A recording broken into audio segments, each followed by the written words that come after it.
Okay, we'll get started. 7:07. We'll do the roll call. Committee members: Marcia Newman, Here. Michael Piscitelli. I can't pronounce it either, but I'm here.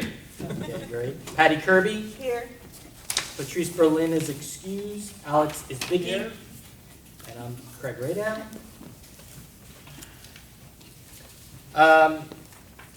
Quick comments. So thank you all for joining us tonight. We have a full agenda of items. If you have not turned in a comment card, please find them right in the center here. First, a thank you to my Public Safety Committee. Everyone has been firing on all cylinders and contributing greatly to the safety of our community. But not as much as Craig has. No. Everyone's contributing.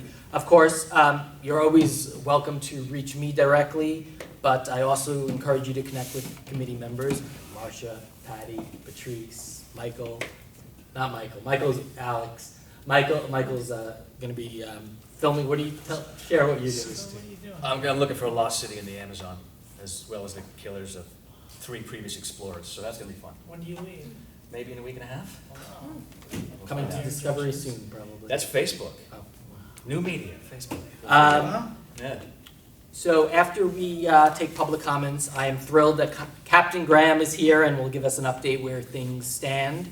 And maybe even help calm us all down a bit from every stressful next-door related crime post. Captain Graham oversees 300 men and women at the North Hollywood Division, and we are very lucky to have him part of our neighborhood. Things are not perfect, and never will be, as we are a big city.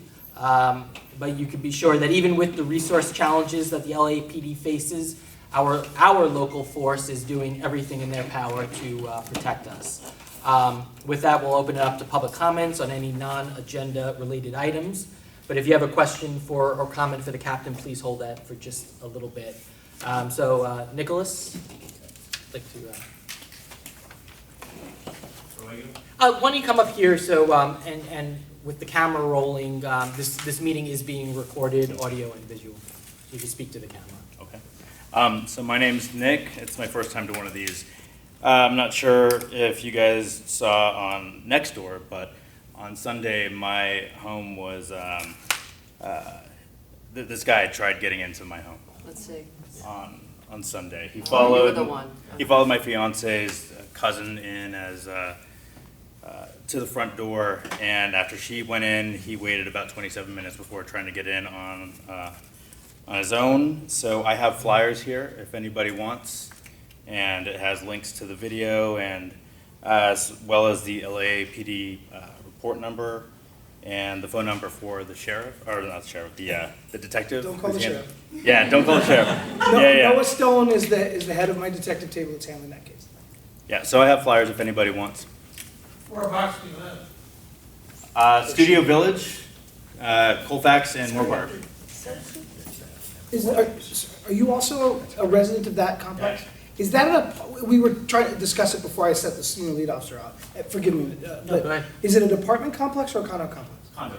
It's a and you have a homeowner association meeting? You have a homeowner association Yes. there? Okay, thank you. That answers that question. Craig, where's the? I highly encourage watching the video. He did a great job of editing it together. Alex? Yeah, where's the border where Van Nuys Division takes over with detectives? Generally Coldwater Canyon until you get more towards the north end of the division. Once you get north of Van Nuys, then we sort of belly out a little bit towards But east Woodman. and west is Coldwater. Yeah. Okay. Fred Newman? Same thing. Yeah. So my illustrious wife is on this committee, and I have the opportunity for months to tag along with her to city meetings. This is a great committee here. These people are dedicated to cleaning the streets up. However, I've come to the conclusion that you go to these meetings one after the other, it's like a footprint. It's the same complaints over and over again about the streets are full of homeless people, I won't use the bad language, pooping, camping out, living, intruding, etc. The traffic is lawless, people running stop signs and red lights all the time, It's pandemic. And we moved to LA about 21 years ago, and this is not the same city that I remember. It's just like this. So I've reached a point where I feel it's hopeless unless the citizens get up and throw out the current politicians. Recall them, get them out of office, the ones responsible locally. These people are great, but the ones, and I'll say it, Krekorian, et cetera, all the way up the line to the city council, the only way anything's ever going to change here, for these people too, the LAPD, and I have a background also in law enforcement a long time ago, I have great empathy for them. They can do nothing.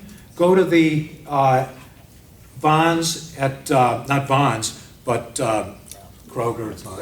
Ralph's at Coldwater and Ventura. Any given night, the homeless people have taken over. It's dangerous for the customers, for the employees. And the LAPD comes, there's nothing they can do about it because of the local ordinances that handcuff them.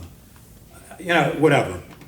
Get rid of these politicians. There has to be a grassroots movement to get them out, not wait for the next election, recall them and replace them with people who act like these people to change the situation once and for all, or we're doomed.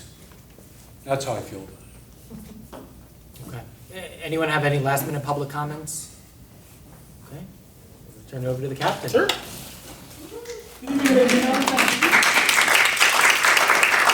You know, you figure dressed like this when you come to a public safety meeting, it's going to be generally positive, right?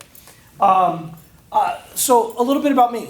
I am not one of these flight people who live in Rancho Cuca, wherever. I live in Granada Hills.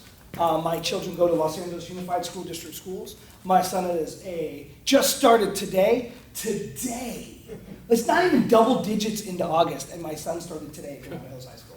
Unbelievable.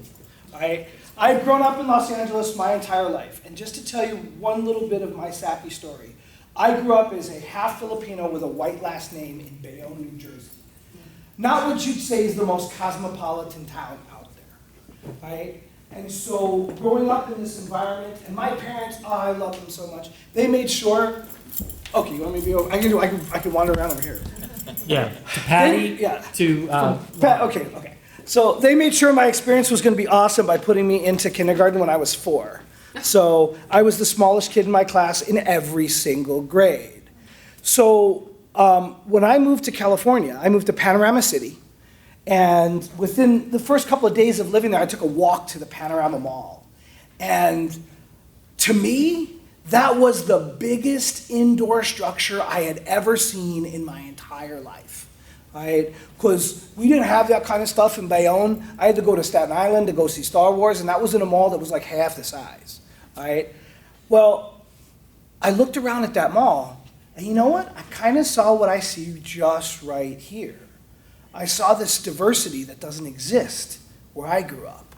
And I thought, my God, all you people look weird. But if everybody looks weird, then by definition, I don't. Now, I don't know what I would be if I was still in Bayonne, New Jersey, but in Los Angeles, California, I'm the commanding officer of North Hollywood Division for the Los Angeles Police Department. And I have 353 people that report to me and call me sir, and look to me for leadership to guide them on their mission to make your community as safe as possible. So I love this city for what it was able to give me. It allowed me to explore the life that I wanted to explore and become the person that I want to become. Now, unfortunately, the last couple of years, I've become more of that person that I really need to be, but that's another problem. So let's talk about perspective. North Hollywood Division is roughly the size of Newark, New Jersey. It's about 17.5 square miles. There are about 175,000 people who live here. About 60,000 people commute through here every weekday because they use the Orange Line or the Red Line. Last year, for the entire year, there were 6,500 reported crimes in North Hollywood Division. All right? In contrast, there were 5,000 stolen cars in Newark, New Jersey. Okay? So, we have 300 cops in North Hollywood. They have 2,000 in Newark, New Jersey. I'm not going to throw my brothers in blue under the bus from New Jersey, but we do the job better than anybody else in the world. And I know that because as I have achieved my August rank in the Los Angeles Police Department, they've sent me all over the world for training. And so I've seen the way other people do things and the way other people react to things. And we didn't always deserve this reputation, let me tell you. But we do now because of the work that the leadership of this organization has put in and the work that we've put in to really try to transform this department from a reactionary one to a proactive one. But as our speakers tonight have indicated, you can only work within the rules and tools that you have. And sometimes we can be very limited by those things. Now, we're going to use every resource that we have to identify this guy. And we're going to run him down. And even though it might be an attempt trespass, what else has he done? And that's what I'm interested in. Finding out who he is, whether or not he has an address, roll back to his house, write a warrant, go in there and search and find out everything else that we can pin on that guy. All right? So that's my committee. You went to Southwestern Law School? Oh, my best friend went there. So this is a guy who lived in my house and ate my food while he was going there, and then went over to the dark side, became a defense attorney. You know, you can only hold on to them for so long, and then they fly and be free. He's actually a judge now, so he's still my best friend. Hi, Joel. All right, anyway.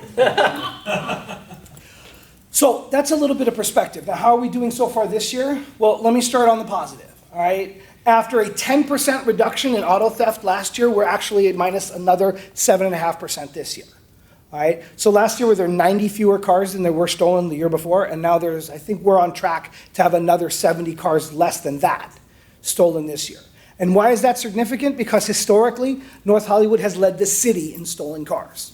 We have these gigantic parking lots that are in the middle of the division. We have really, really wealthy people that live in the south part of the division, and then we have folks that are not so wealthy that live in the north end of the division that drive cars that you can break into with harsh language. So those cars tend to drive away on their own.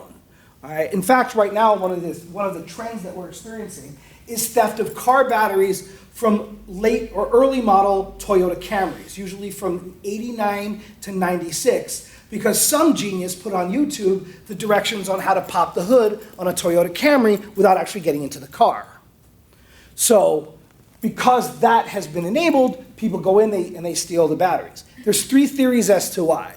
In order of from weakest to strongest. The weakest theory is that they're selling them second market outside of the pick-apart places, because you go and you want to try to start the engine and you can't, and they hey, I sell you a battery for $4, and then they sell them that way.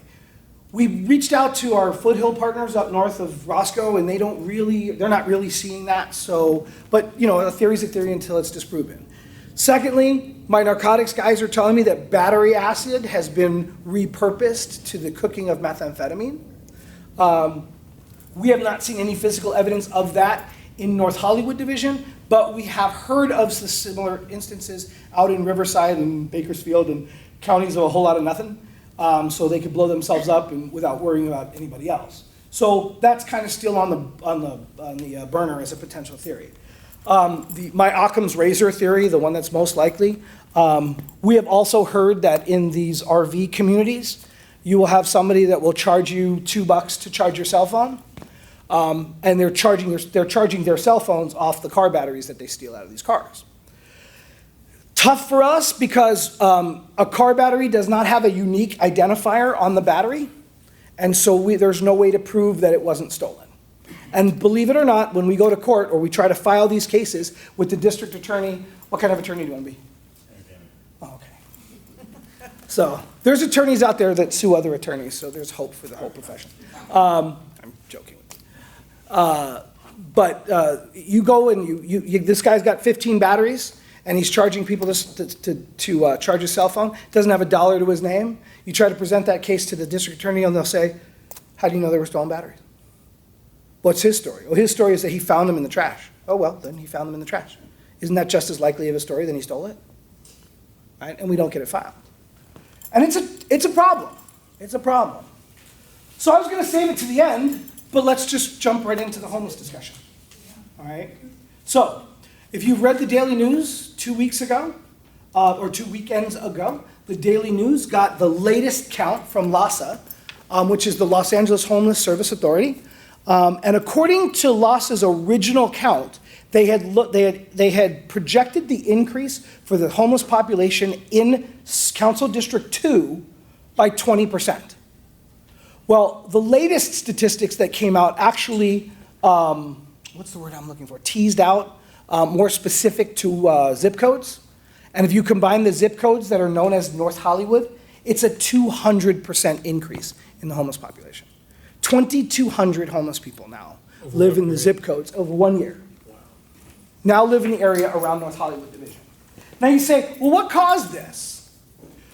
Well, if you go back to the early 2000s, there was a particular attorney that sued the city of Los Angeles saying that since we, the people of the city of Los Angeles, have failed to provide adequate public restroom facilities for homeless people, the Los Angeles Police Department issuing citations for urinating in public is cruel and unusual punishment according to the Constitution.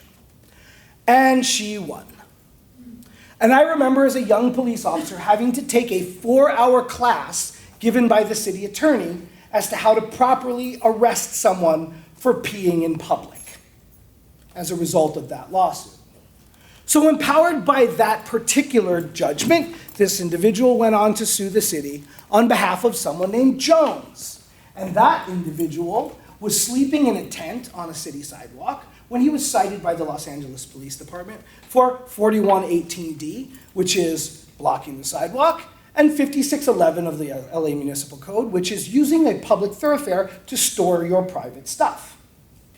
Well, again, they found that since we, the people of the city of Los Angeles, have failed to provide enough wraparound housing for the homeless population, it is constitutionally cruel and unusual punishment for us to enforce those ordinances. So a settlement was arrived at between this particular attorney in the city of Los Angeles called the Jones Settlement. And the Jones Settlement said that between the hours of 9 o'clock p.m. and 6 o'clock a.m., we are not allowed to enforce any of those ordinances on the public thoroughfare.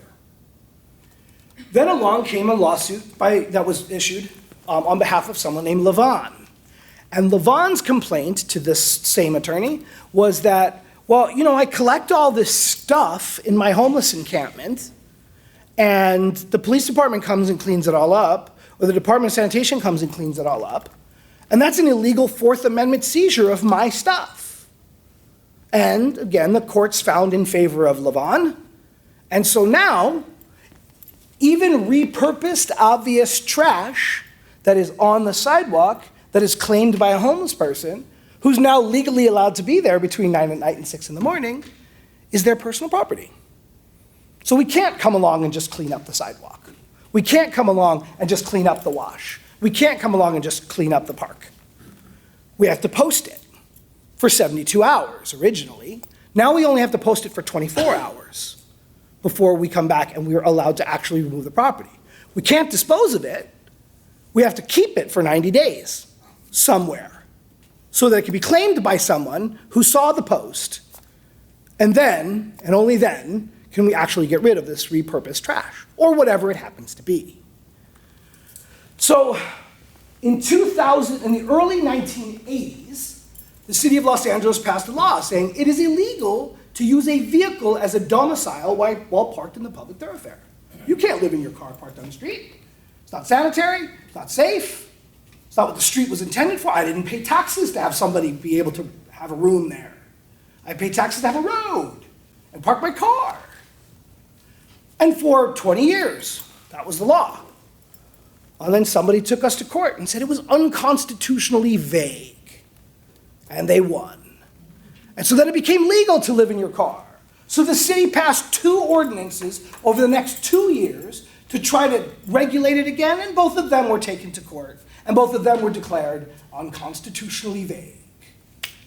So then in late 2015, the city council passed section 85.02 of the Los Angeles Municipal Code, which said it's kind of okay for you to sleep in your car as long as you're in a green zone or a yellow zone during certain times, but never in a red zone.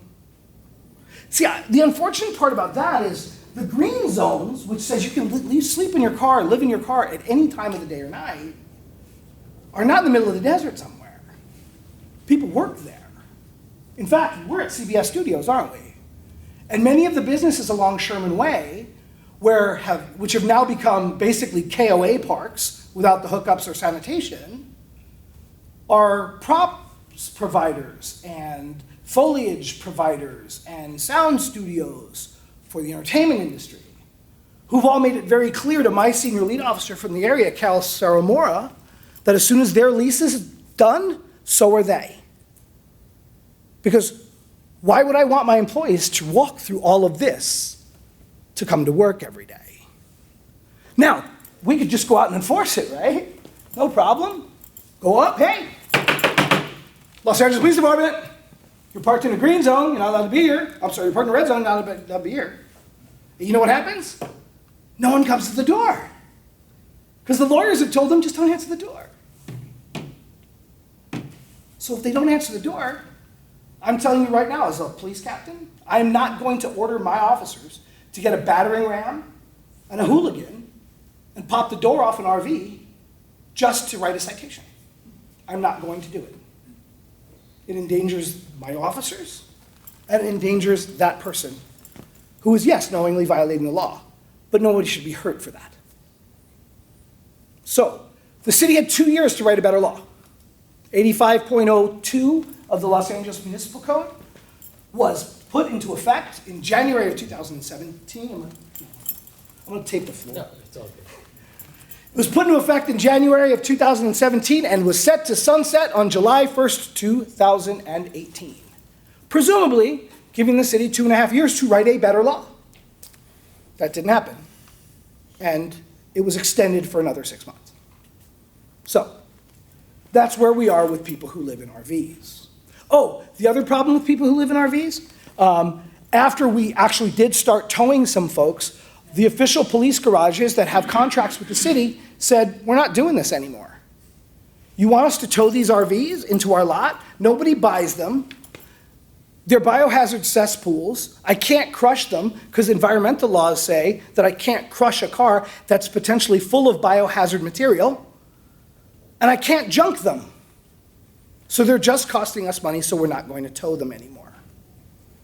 So now we're not just constrained by what the law says we can do, we're constrained by economics. If there's no one who will tow the RV, I can't hook it up to a black and white and tow it away. We're just not in that business. Now there's one official police garage now that will in fact come out and tow RVs. Our negotiators worked really hard to get one to agree to do that. It's like a 2.5 week wait, and they won't come unless the Department of Sanitation also comes with a honeysucker and sucks all the biological material out of the RV before they can tow it. So it's a logistical problem, but we've impounded 6 so far this year. All right, and that's 6 more than many other divisions in the city. So we are doing the best we can with the rules and tools that we're given. But let me talk to you for a minute about the actual population. So I've been casting this really mean and nasty kind of demeanor upon them. But part of what I think is deceptive about the homeless discussion is just what I said, that it's a homeless discussion, that there's one homogeneous definition for the population out there. And that's just not the case. We've seen an increase in the proportion of crime in the violent crime territory of homeless people being involved from 20% of our total aggravated assault crimes to 40% of our total assault crimes this year. And our robbery victims and suspects has gone from 5% related to homeless to 20% related to homeless. And most of the time, the homeless people who are robbing homeless are they're robbing other homeless people. Our last homicide in this division was at North Hollywood Park, and it was 2 homeless people. One stabbed the other over a bicycle pump in the park.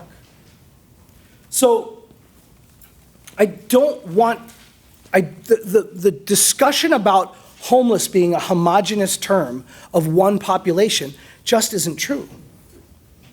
Many people will have you believe that the majority of the homeless population, when you say homeless in Los Angeles, or as the term is now, people experiencing homelessness, that's a particular type, that's what the population is. People who were pushed out of their homes through some economic calamity and if they just had housing and just had a minute to get themselves together, they'd be off the street. And you know what? Those people are out there. Those people are out there. And those are the people you don't see. Because those are the people that are out looking for jobs. Those are the people who are out there signing up for the services. Those are the ones that are out there when our outreach teams go out, that are raising their hand and says, yes, I don't want to do this. Take me. I'll get a job. Yes, there are domestic violence victims that are out there hiding from a violent background.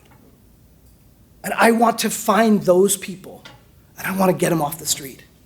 And I want to get them into shelters. And I want to get them the help that they need. And they have children with them. And it is my policy in North Hollywood Division that if one of my officers in the midst of an investigation comes across a homeless child, everything stops until that child has a place to stay that night and access to services in the morning. Everything stops. I don't want a Los Angeles police officer to know of a child sleeping in the streets in North Hollywood Division. But that's a real population too. There are people out there who are hiding, that are running, that are victims of human trafficking. Those people are out there. It's true. And they're amongst the most vulnerable of us. Because our idea of security is locking our doors, turning on the outside lights, having a neighborhood watch, participating in your neighborhood council public safety. We have this safety component that's built into our modern living. To the vulnerable population, that illusion of safety comes behind a zipper or an RV door that can be easily defeated by the smallest of screwdrivers. And they're getting victimized too. So I don't want you to hear the word homeless and just think it's one type of population. But the people that we are having issues with, the people that we were referencing that take over shopping centers, they're not those people. There are other folks out there that are suffering from mental illness. Now, for those of you that read my bio, you know that when I made captain in 2014, my first command, I was the number 2 in Central Division, which is downtown LA. You talk about a homeless problem. Right? That is the problem in downtown LA. And the open air exposure to mental illness is just tragic. And while you might have heard of the LAPD having a SMART team, and we have 100 officers committed to this SMART team concept, where a police officer goes out with a clinician to a mental health call. And that way, that clinician can provide the immediate access to resources for someone, and the police officer has the statutory authority to put a 5150 hold on it and make it compulsory.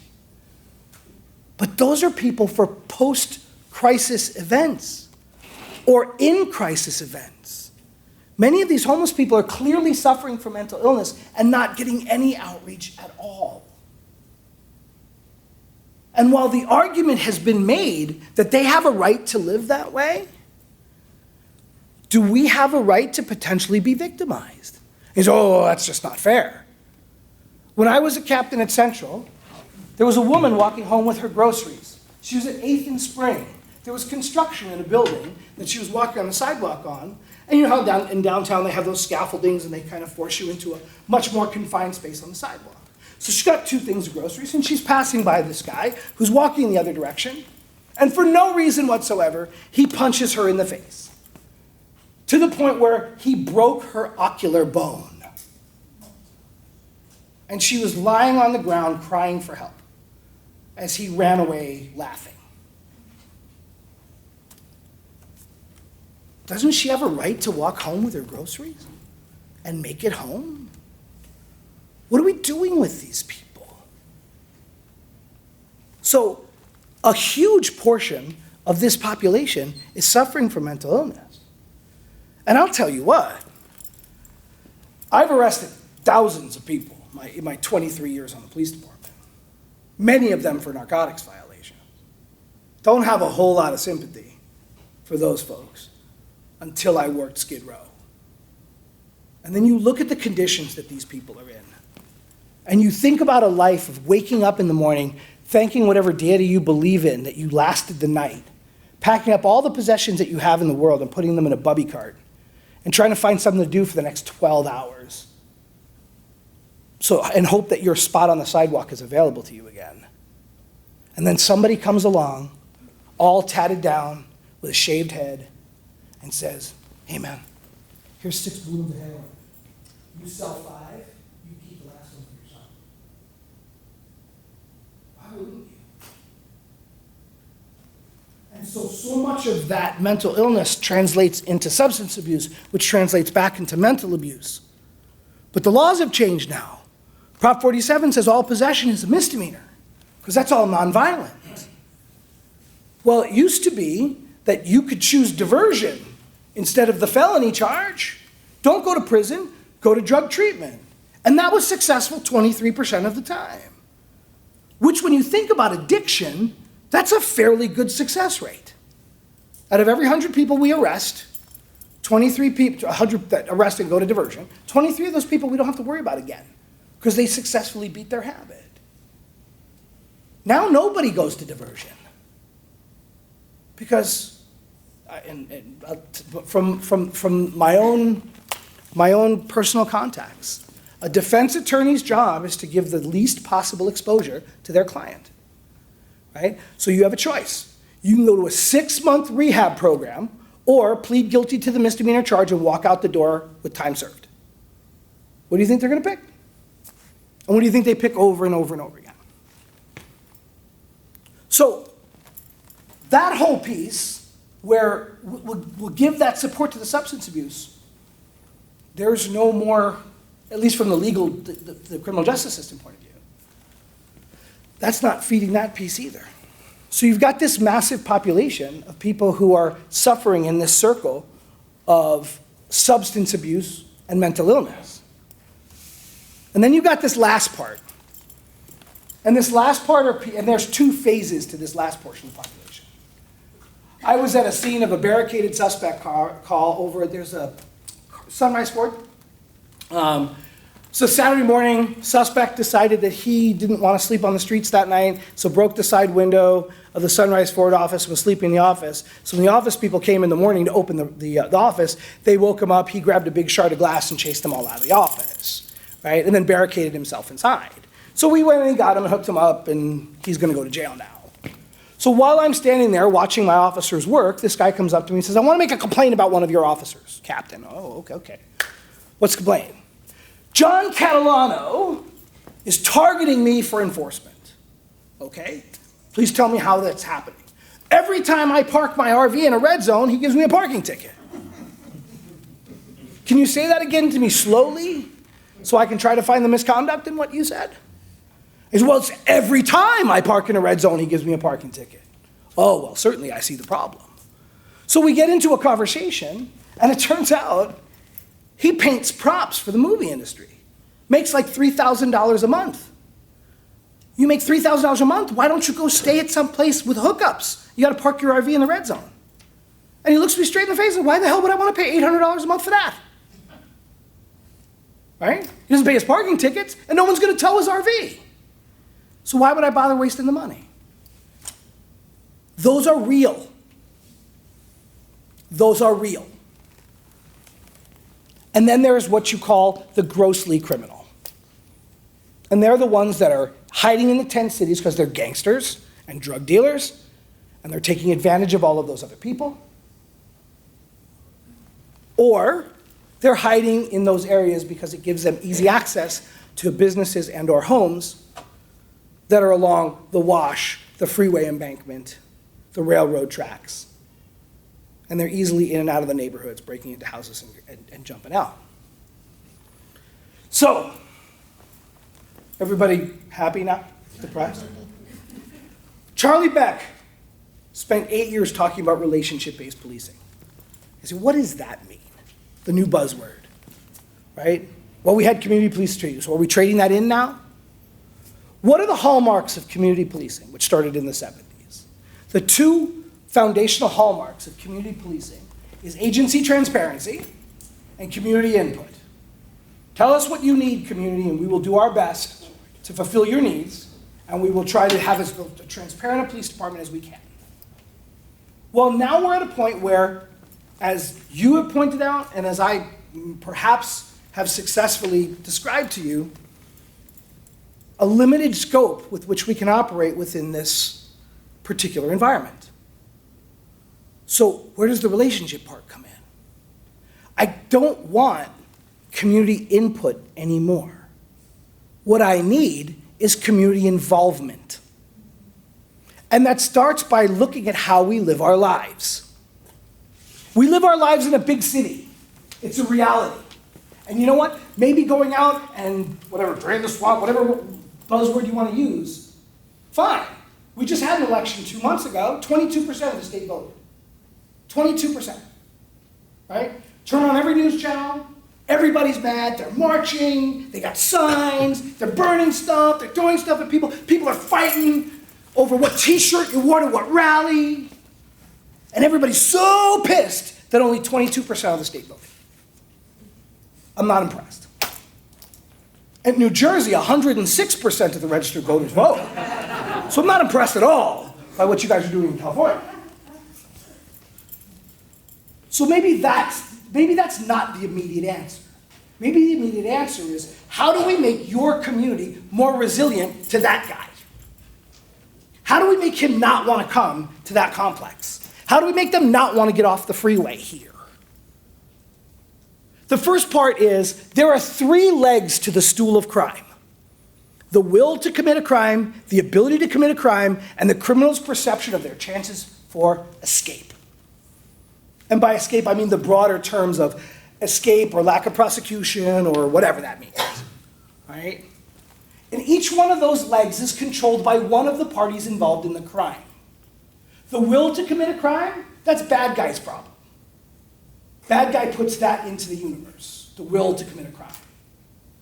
Perception of escape, we control that to an extent. By our proactivity, by putting cops in the right places, by our responsiveness, all that stuff goes into that piece. But then there's the ability to commit a crime. And who controls that?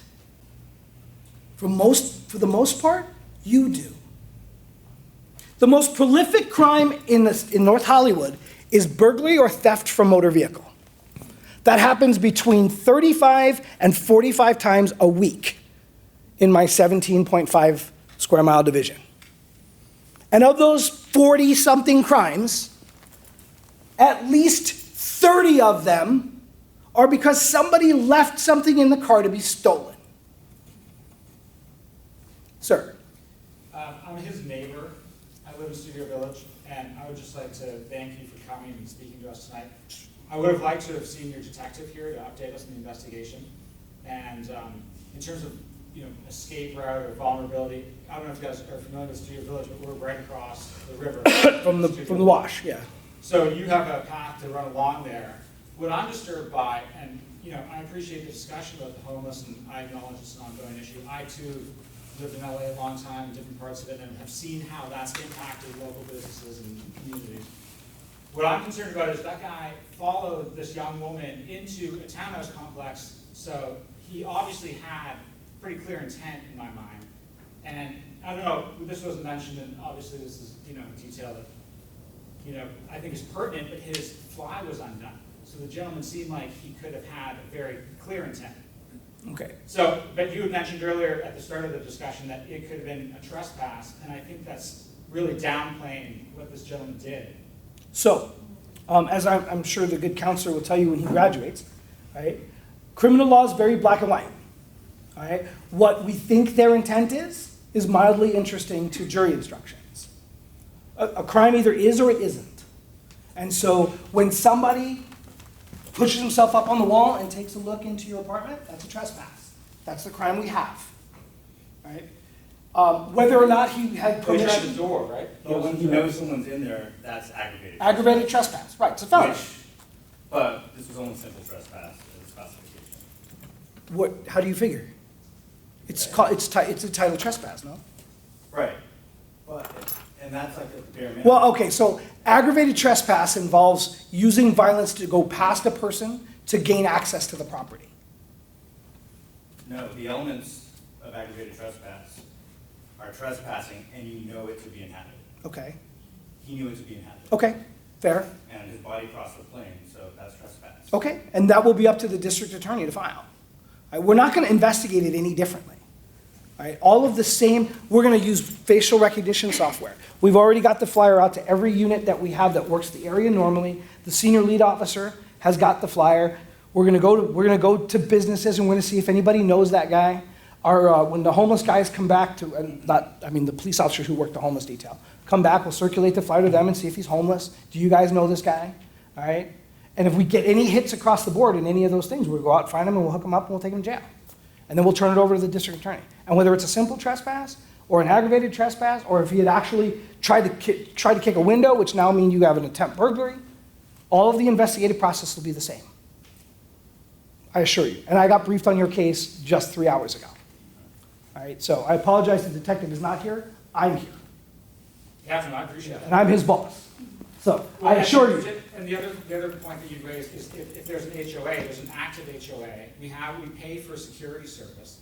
So it's not as though this is a community of empty homes. Oh, no, that's why I asked, because part of what I asked my detective is, what's the profile of the property, right? Is it an apartment complex? Is it a condominium complex? If so, is there an HOA? What are the security protocols there? And I'm gonna see, your HOA is gonna get a visit from my senior lead officer that's going to discuss all of these things. Great. You know, and I don't know whether they've been updated in the past or any time recently. So if there's updated recommendations, we will make them to your HOA. Right? Because, no, I don't want anybody wandering around the complex at 3:30 or 3 o'clock in the morning. That's absurd, right? But I'll tell you, the first thing they're gonna ask us is, well, how do you know that he doesn't live there? Case in point, 2004, I was working one night, and I can't remember, it was a big boxing fight, one of those big things, that everybody was having a little party, and we ended up getting a radio call. We drove to an assault in progress, and this guy was a big party, and he got stabbed in the stomach with a screwdriver. But he was a big dude, so I mean, it sounds bad, but really, he wasn't that hurt. And we offered to call him an ambulance. He was like, no, I'll be fine. I'll be good. Right? So like, okay, well, who did this to you? Oh, it was Oscar. I mean, Oscar the gangster? Bryant Street Oscar? Yeah, Oscar. 300-pound Oscar? Yeah, 300-pound Oscar. Okay, thanks, I know who he is. We went out and looked for him, we didn't find him. So I was a senior at the time, so when the gang guys came in, I talked to the gang guys that worked my gang and said, hey, Oscar stabbed this dude last night with a screwdriver, go find him. Yes, sir. Off they went, and 2 hours later, Oscar was in custody. So I end up at the prelim, right? And the defense attorney says, oh, Officer Graham, so you know this apartment complex? Oh, yes, I do. How many units are in this apartment complex? I said, 24. He didn't realize that I was the senior for the area, so I'm gonna know things like that. Okay, you said you identified him based upon the description that was given to you by the victim, right? Yes, I did. And what was that description? It was Oscar, the gang member, the 300-pound gang member. Oh, well, how did you know it was my client?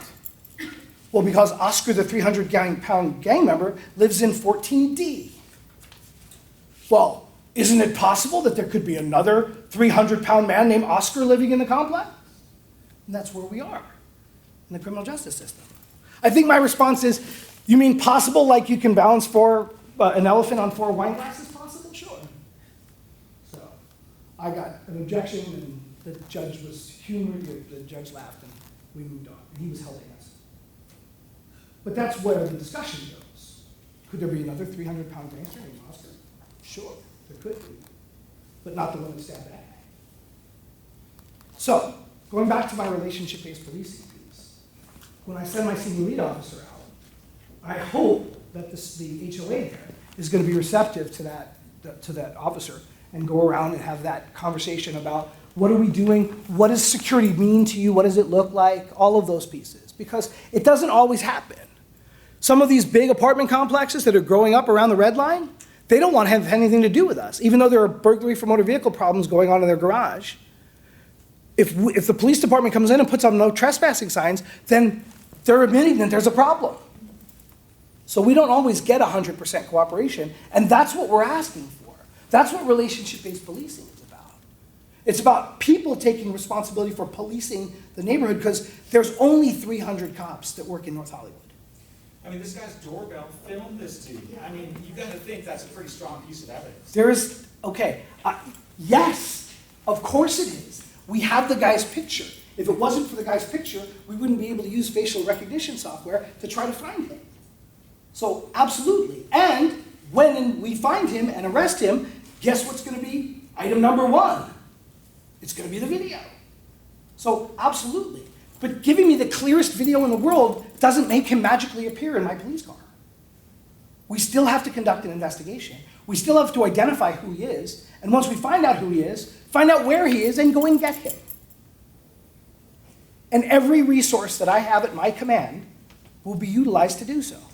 Because if he's that brazen at 3 o'clock in the morning, what else has he done? What of my unidentified crime dots is he responsible for? My primary job is to prevent crime from happening. And if I find him and put him in jail, I'm sure I will prevent other crimes from happening. But that's where that relationship part also comes into play. You didn't have to share the video. And it's not unprecedented for someone to not call the police department and call the news first and put the video on the news, as if that helps the prosecution, right?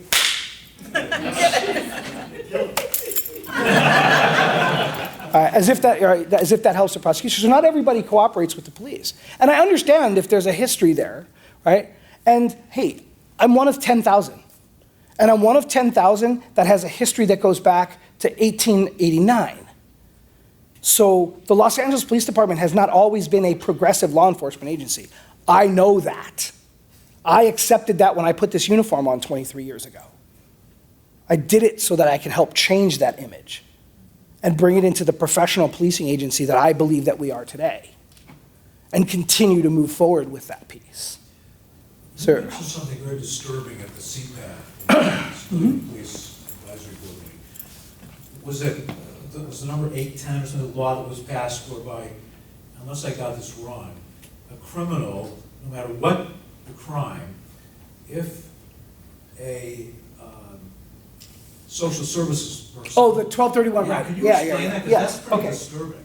So there was an assembly bill that was attached as a rider to the budget that was signed into law 3 weeks ago, that basically says that a person, regardless of the crime and regardless of their criminal history, if it is determined by a medical health professional, whatever that means, that the mental illness could have played a role in the commission of the crime, then that person can be, by the judge, without an over prosecutorial objection, be sent to outpatient mental health, a mental health program, and skip incarceration. Regardless of the crime. Regardless of the crime. Regardless of the crime. Regardless of the crime. Murder too. Captain. Yes. So, And that passed, that's law, by the way. pro-police all the way. Thank you, sir. No question. But, in our neighborhood, I live a half mile from here, Colfax, Mass. Lived here for 10 years now, also tri-state area transplant. And I moved here for a reason, I've been to Newark. That mildew smell gets out of your nose eventually. Also, it comes to mind, the broken windows doctrine, if you will. And when I start to see the smaller crimes happen and go unchecked, and they're getting bigger and bigger. Our perception might not be statistics. Our perception is our perception, though. And we know that we're hearing from people in the meeting last week or 2 weeks ago where there's a woman chased with a butcher knife at Albertsons or whatever it is. We know that Ralph's, my wife and daughter, can't shop there. We know that you feel unsafe going into Gelson's. We know that people are exposing themselves on Dillon. We know that the restaurants along Ventura are empty. We know that, and I really appreciate your comments about, the H word, homeless, because I'm not interested. I'm interested in protecting my family. I'm interested in having a safe environment for my family. And somewhere down the list, homeless is a part of it. Not far down the list, but number one, protect my family. And we're not able to do that right now. You mentioned prevention. We need prevention. We need better laws. We need police in the neighborhood. We don't have any of those. What would you suggest that we do? I saw your post. I saw all 118 comments. I followed it all week long. You know, I see, you know, just seeing what we see on the neighborhood next door, I get the impression that people think that somehow it's fake news, but it's real people in our neighborhood posting things that they're seeing. Again, that's perception. And, you know, my wife took video of a person waving a metal stick at a woman with a baby carriage. She had to feel compelled to stop her car and keep an eye on things. So this is happening. So And there's no number I can give we you. have Prop 47, Right. we know it's a problem. We have Prop 57, we know it's a problem. We have no police officers, we know it's a problem. We have 6, you can correct me because you know the statistic. I was told that the maximum amount of cars in North Hollywood at the height of the patrol is 6, is that true? No. How many Last are night there were 14 cars between the hours of 6:30 at night and 3:30 in the morning, and then after 3:30 in the morning there were 8. I put out 8 cars at 6 in the morning. I put out 2 to 3 more at 10. I put out another 4 to 5 on a really good night, at 4:30 that worked 10 hours, and then I put out another 8 to 9 at 6 at night. So we have And it's 150 square miles, 200 square miles? 17.5. 17 square miles? Yes, in North Hollywood Division, yeah. It's everything from Satakoy to Mulholland, and then generally speaking, the Burbank city border to Coldwater Canyon. One map, not really. But the point is, you know, we don't see police in this area. We don't have prevention. We know that we need to give you more police officers. We know we need to help you do that. We know we need to change the laws. But what can we do right now? Those are going to take years, or never. 22% of people turned out to vote, 11% turned out in some. So maybe never. So what are we going to do between now and never to protect our families? So let me start with the very basics of that prevention piece. Does your community have a relationship with the senior lead officer for Studio City? Yes. All right, and they meet with him regularly? And does he give out the crime information so that protecting my family is paramount. Now, I get it. I have some advantages in that. You know, my carry concealed weapon permit gives me a lot of advantages in that category. I understand what you're saying. And there's no number or statistic I can give you that's going to delay your perception if you're seeing it happen right in front of you. So that guy the guy that's checking out cars, the guy that's looking into windows, that's a 911 call, right? That is a suspect in the commission of a crime. Checking out car doors. I'm sorry to interrupt. No, good. But, you know, I called the police twice in 10 years. Once there was a new construction home across the street. I saw somebody who saw me actually as well, who was obviously didn't belong. I would go into the house, go into the backyard. I was walking my dog with my daughter. I called the police. Called anyone. No one. Nothing. I had someone bang on my front door. Like my daughter was there with a sitter. Nobody. So I'm not anti-police. I know you're overstretched. What we need is prevention, and we don't have the resources to do it. So what can we do? I mean, is post patrol the answer? Because I'm reading people, like you may have heard too, you know, concealed weapon permit, yes, I'm reading people on neighborhood next door who are starting to talk, you know, and you know, talk is talk, but I'm not sure I want my daughter and wife walking around. Well, I want them walking around. You know, my wife wants to carry a baseball bat to walk the dog. I want them walking around with neighbors who don't know how to use firearms. Does it really have to come to that? What can we do right now to protect ourselves? So the reason that patrol officers get stretched out too thin, and it was at the beginning of my relationship-based piece, all right? So if I've got to send 2 officers 45 times a week to go and conduct an investigation on a crime that's completely preventable, all right, that's 45 hours of time a week that you're losing in proactive patrols, number one. Number two, our own policies are really are a challenge to us in bodily arresting homeless people. And I've gotten approval from the department to pilot a program to make it easier to book their property. All right, so part of the problem with taking a transient to jail is their accumulation of property is so vast that we're responsible for all of that property. I'm not saying it's the right thing, but a lot of officers will end up writing a citation when they should be taking that person to jail. Because what are we going to do we're going to book property for the next 15 hours? So the pilot project that we've adopted, or that we're going to adopt, hopefully by next month, because I need to buy a Connex box and put it in the back of my station.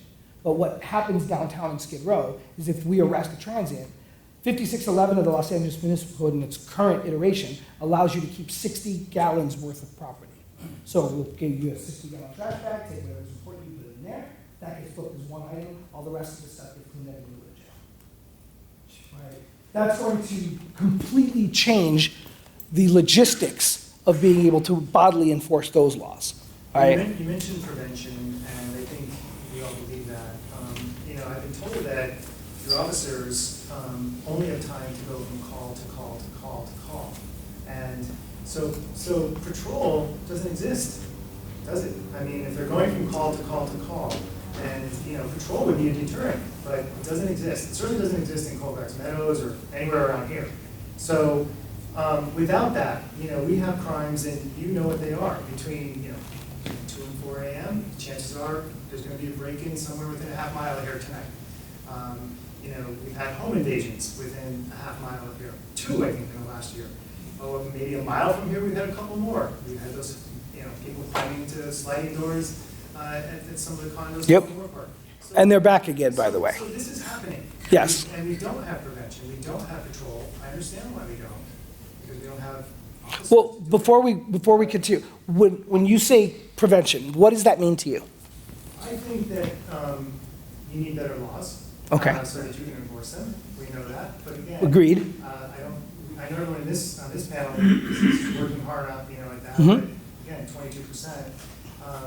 We need more police, and Okay. we're spending money as taxpayers, $1.7 billion a year in public safety. and it's not coming into your precinct where you need it. I don't know if we can figure that out. Obviously, we can't, because Right. it's been years with the crime rate. So, Well- what I'm talking about is, simply that, deterrent. Maybe it's laws, maybe there's patrols. I think if people see police cars, and if they do get pushed aside, or they do get chased away, I think they start to. So your prevention solution is more police? Look, I don't have the Presence. solutions. But I'm just out there. Is present? Present. $1 million for Right. a police officer per year? That's what So- it costs. Well, not a, no. No, it costs, especially with your retirement system, and I used to do these contracts. LA County Sheriff's, it's about 1.5, about $1 million to put a police officer on the job over a year, given all the benefits of retirement. And that's one of the reasons we don't have them. We're in. And MS3. 45 and 47 were voted in by the people, He said he handcuffed the police, He said he negotiated. handcuffed the police. Sure. So what's, I hope I'm not stepping on any toes, but what's like the major distinction between an area like this and let's say Burbank, where you don't see this issue? So What's the difference? if you don't think you see that issue in Burbank, you're not looking. Not as prevalent. Well, I work every day with the Burbank Police Department, all right? So I know the issues that they're going through. They have their problems with commercial burglary, they have their problems with gangs, they have their problems with violence as well. But you don't see the homeless problem in Burbank, because nobody makes any money when you sue Burbank. When you sue Los Angeles, oh, hey, that's a $2.5 million settlement. You sue Burbank, you get a box top and a pat on the back. Good job. Right? Don't see it in Santa Monica. Right? Because after Tom Hayden left, after he turned the entire city into a homeless sanctuary, when he left, the city council immediately reversed their position, and the Santa Monica Police Department drove all the homeless people in the desk. Right? But you didn't see anybody suing that. Right? You don't need money suing Santa Monica. Because it's LAP. Because it's LA. Okay. $6 billion a year. Yes, ma'am. Okay, well, one thing I want to throw out here that came up while you were talking, which isn't the exact issue I want to address, is that I went to one of these meetings once, and I know there'd be an apartment complex, you have a house. They said that burglars do not like wet places, and that they should, this address, it said put sprinklers on between a certain hour so that they're going off, and it's a wet area. This is what they told us at the Mahal Tennis Club archive, and motion detector lights. There's nothing wrong with those suggestions. And I mean, he's saying that the police aren't doing it, what are the little things we can do? Right. I just wanted to say, I do that, I set my, I came. Sprinklers is a deterrent. Lights is a Sprinklers deterrent. and, The ring doorbell, I mean, it was funny how in your video, you said like, he finally recognized he was on ring.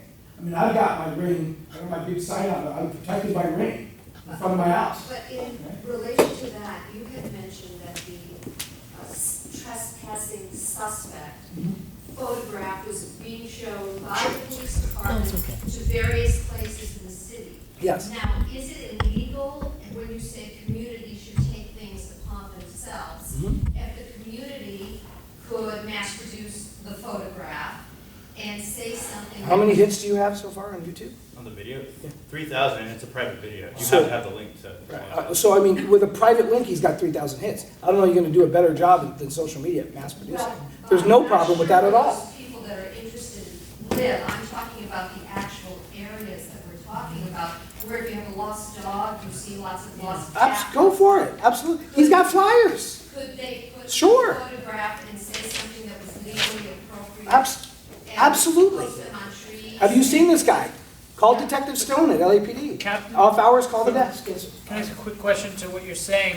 So, and I don't mean to go on a macro on this with you guys, but let's say we're gonna capture them and we have the best 3D holographic view of this man. We have his shoe size, everything. Captain, you capture the guy. Let's say he gets played down to just a trespasser. Really, how much time is he gonna spend in jail with Prop 47? None. Okay, so, No.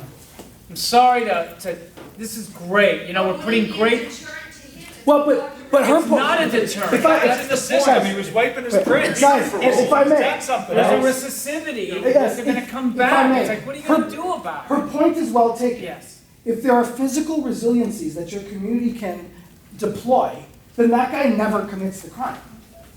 We never have to worry about him Why not being wouldn't he? charged. Why wouldn't he? Well, not everything solves every crime. No, but I'm gonna get a 1-year sentence going, and I'm gonna get out in 3 days. Right. What stops me from doing it again? So, That assumes he doesn't have any priors. Yeah, what if he's But if on they're all probation or parole? misdemeanors, right? I don't know, just asking. I don't- so we arrested 78 burglars last year. Of the 78 people we arrested for burglary, 65 of them were on probation, parole, or out on bail for burglary. And what happened to them? Most of them are probably out at this point. Okay, so priors, I mean, I'd just like to So- get the answers, because we're doing all of this spinning in a circle, and ultimately, Somehow, they're getting confident that they're not gonna pay the crime. somehow gang members who used to be in the business of selling drugs and doing violent crime have realized that there is no penalty for burglarizing residences, and so they've just turned their industry around. To the point where I can actually play you a rap song that will give you step-by-step instructions on how to break into a house. That was produced by Universal Records, and then we arrested 4 people who claimed that that song was their inspiration, and they broke into someone in the neighborhood right around Universal Studios, which we felt was ironic. All right? But the problem with those, again, they're already out. All right? Somehow, and I get to you, sir, somehow the second most constitutionally protected thing in our society, which is our homes, I'll give you an example. If I went to your house and I kicked in the door without a warrant or without an exigent circumstance and performed some sort of law enforcement activity on you, I would be indicted. Of course you would. All right? I would be indicted. I would go to jail for abuse of authority. So it's super constitutionally protected from me, but from somebody who wants to break into your house, oh, that's not violence. It doesn't fit under the criteria of AB 109. So we're not going to send that guy to prison. We're going to send that guy to county jail. Oh, but they're all full. So there's no place for them to go. So he walks. So he goes back down the street. Yes, sir. About a year or so ago, I approached the police officer about taking something like this, where a new video doorbell photographed a guy that was at car doors and trying to get into car doors. Taking that and blowing it up to a poster-sized photograph and putting it on one of the lamp posts on the street corner. And I was told that, well, it's a great idea, however, because of the background, they see your house. Yes. They know you are the person that did it. And they can come back to your home and do damage to you, your family, or your home. Right. So, It's easy enough. You take a black marker on the original copy, black out everything that isn't the bad guy, and then make the copy. Right? So there's simple solutions to difficult problems. And the other part about this is, I've been doing this job for 23 years.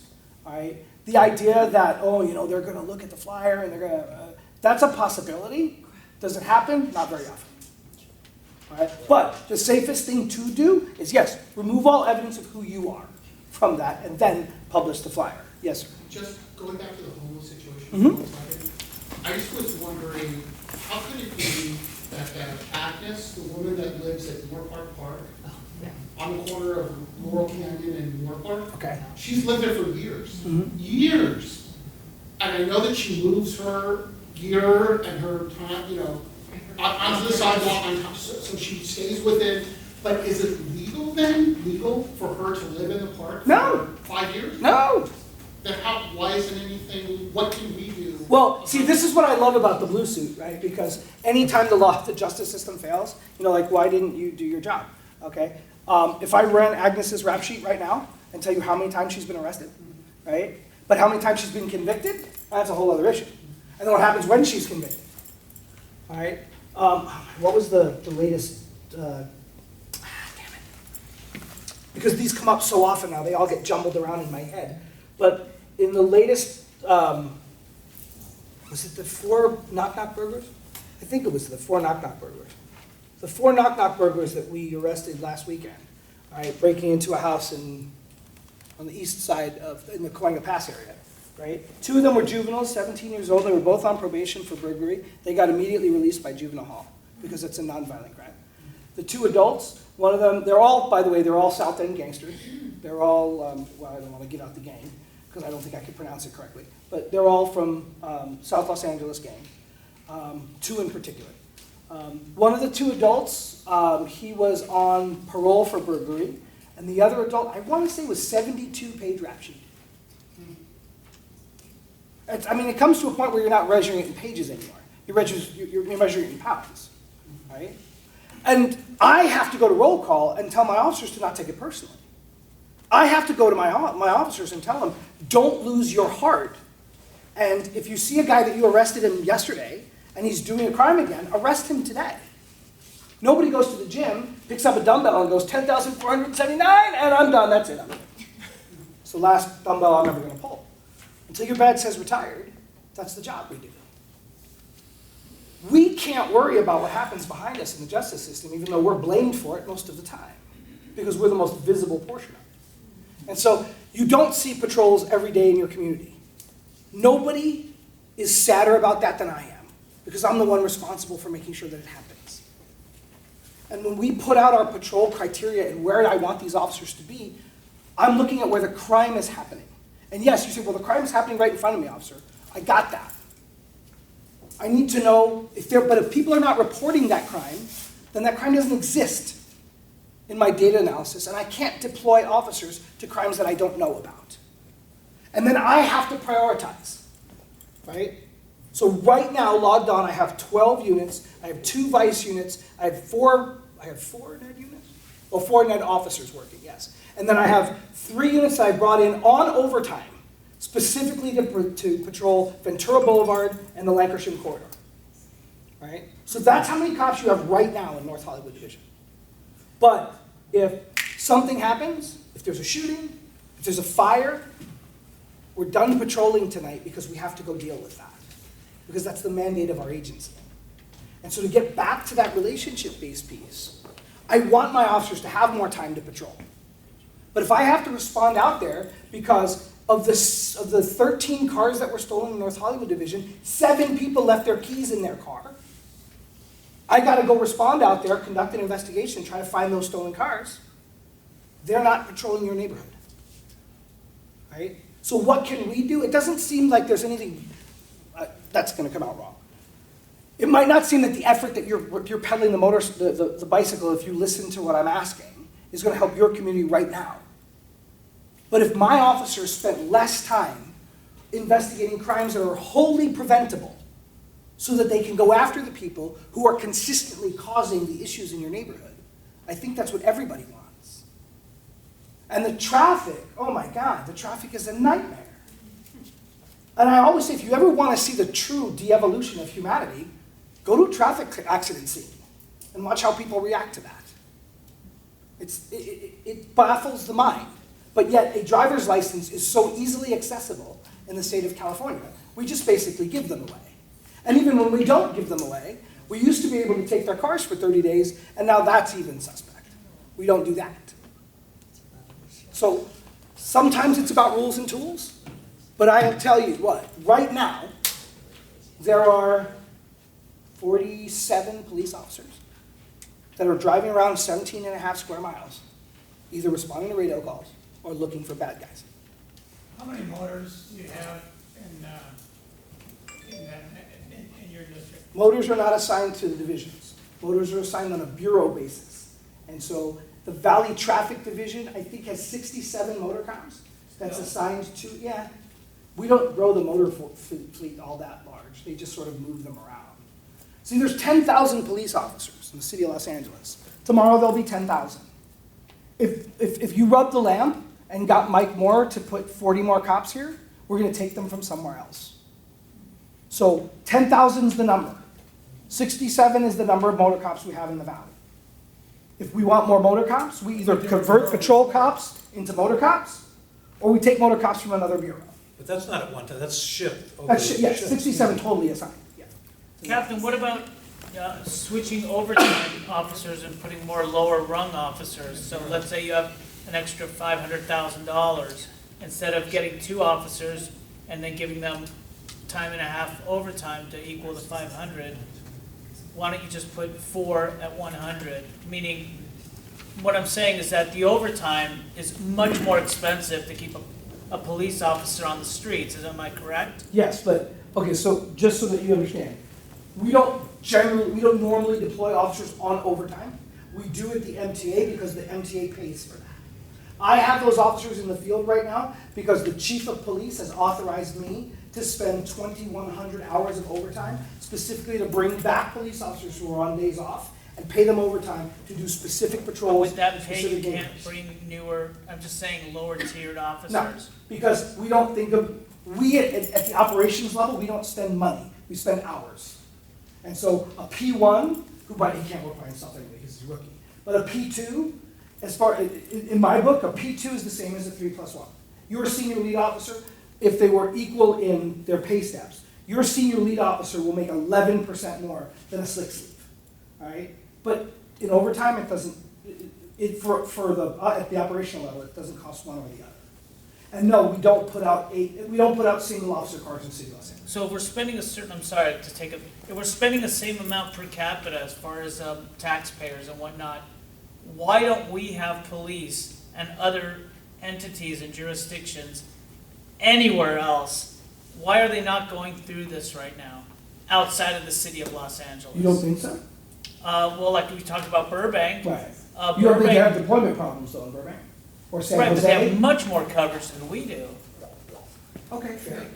So my point is that, what I'm are they not that doing? familiar with that piece, but Undisrespectfully stated, what are they doing that we're not doing? Because per capita, we're getting taxed actually more than they are. okay. Okay, so where's the money going? And I think we're gonna talk about that on one of our motions.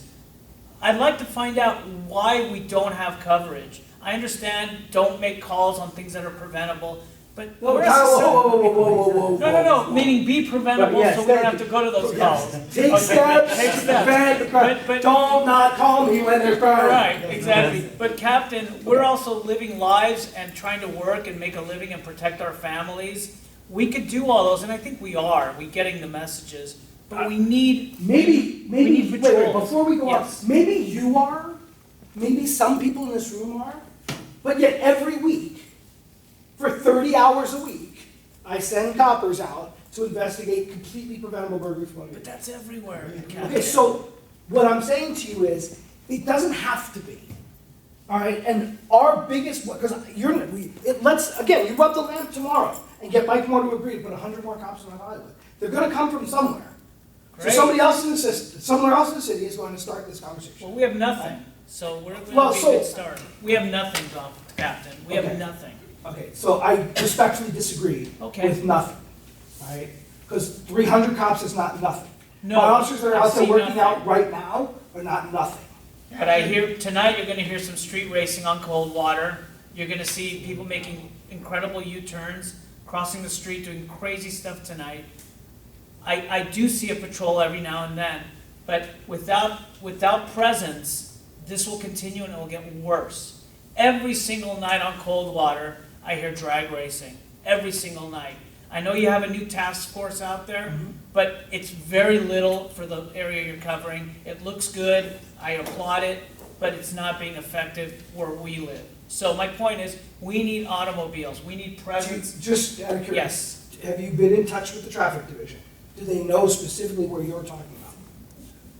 You mean, The traffic division is the one that runs that task force. Does yeah, Valley Traffic Division know specifically where you're talking about? Have so you they tried can to deploy get through on those some of these officers? phone numbers, Captain, yourself? Yes, I live in the city. Okay, Okay. I do. I try to call them. 90% of the time, they never call me back when I leave a message. Never. Okay, that's the reality of it. Okay. If I'm gonna go actually go to see a detective in Van Nuys tomorrow because of an incident that happened. I left a message with, and this is outside the scope, never get a call back. And if the phone doesn't ring forever. So my point is that I understand the structure you're speaking to us, and ideally it would work, but either everyone's completely overtaxed, and I don't know if anyone's had my similar experiences, I can't get through. Now I have you as a captive audience right now, thankfully, and I'd love to talk to you after the meeting. But something is really wrong here, man. And we can do things, but I don't know if I share the same feelings of all these folks here. We need presence to create prevention and at least a semblance that people shouldn't be out just knocking down doors and then breaking into houses, because there might be a cop that drives by. I don't see that, and I'm sorry, that's just me. No, So, yeah, you know. and I'm not gonna argue that perception. So we All can't right? have prevention So- and presence. Yeah. Where, if I may, all right, my issue with that statement is not so much, what I'm hearing is that your idea of prevention is all police-based, right? That's what I'm hearing. If there's no cop, there's no prevention. No. I'm saying if there's no cop, there's no, If there's no without cop, presence. there's no prevention. Because without police presence, you can't have prevention, no? No, I'm saying without police. You're not presence. seeing the police in your neighborhoods, and therefore, we're not having prevention. Captain. You're thinking of deterrence, Deterrence, yes. all right? Prevention is what I'm asking you to help us with. Okay, so I have an idea, I really have to interject here, because I'm on another committee called Government Affairs Committee. One of the things that we're dealing with is billboard blight. The billboard companies are a major source of campaign control in the state of California, okay? They always want to enlarge their impact in every community, including ours. They have another statement before the state of California to put up more billboards and freeway ramps and all this stuff. So we as a community, whether it's Studio City or to get together with East Valley communities, say to these billboard companies, in our community, X percentage of your time has to be a PSA announcement, and you have to tell us what you want us to say. You know, that PSA has to be anti-crime and prevention, whether it's leave nothing in your cars, or put someone's face up there, like that guy. Put his face up, like most. I love that. Okay, most wanted. I know them. So, You know, and if they want to blight our community with their billboard, Right. they have to be responsible. just between you, me, and whoever else I happen to be watching this, right? I tried to have an initiative called Meet This Bad Guy, right? Where we get a guy and we would push this picture out on social media. Hey, check this guy out. He's been arrested 73 times, only been convicted 4 times, and and actually go and do the whole, hey, he started his life of crime when he was 16 years old, when he was arrested for auto theft, and go through that whole thing. I was told absolutely not. City attorney says absolutely not. No. Right? And everything that we would have talked about is all public record. Right? So, if you can get a billboard company to do that, absolutely. One of the biggest problems are these electronic billboards, which are cash cows for these billboard companies. So we could put up your video. Well, the Moore Park burglars that you talked about, right? The Moore Park burglars were hitting us. They kicked my ass. For over a 3-week period, they were hitting us about every 2 days, and I had every discretionary resource that I could smashed into those areas. But right when you get just a little bit off of Moore Park, right, there are all these high-density, open back townhouses, and with a lot of foliage and very difficult to patrol. So I had the helicopter flying overhead using the infrared scanner. We brought out dogs to do sweeps. We couldn't find them. We put them on the news, and they disappeared. Now we think they're coming. We think they're coming. We think they've come back now on the other end of the division because they're hitting off of Moore Park right at the border with Burbank, and they're actually hitting in Burbank. But Yeah. Burbank doesn't publicize it all that much. A couple more questions, is that fair? Okay, so the one person who I think made one of the most poignant comments was Fred in the beginning. He said, we got to get out and we got to change some of the laws to our politicians. You know, AB 109, which reduced the state prison population to the county, and the county's oversaturated, so we get the criminals and they get out in 1 or 2 days. Proposition 47 and 57, which decriminalize things. We got to change that. The police hands are tied. They can't. But like Ron says, it's going to be a while. We need something now. Prop 47, right? What was the premise? What did they sell you on? What did they sell us on?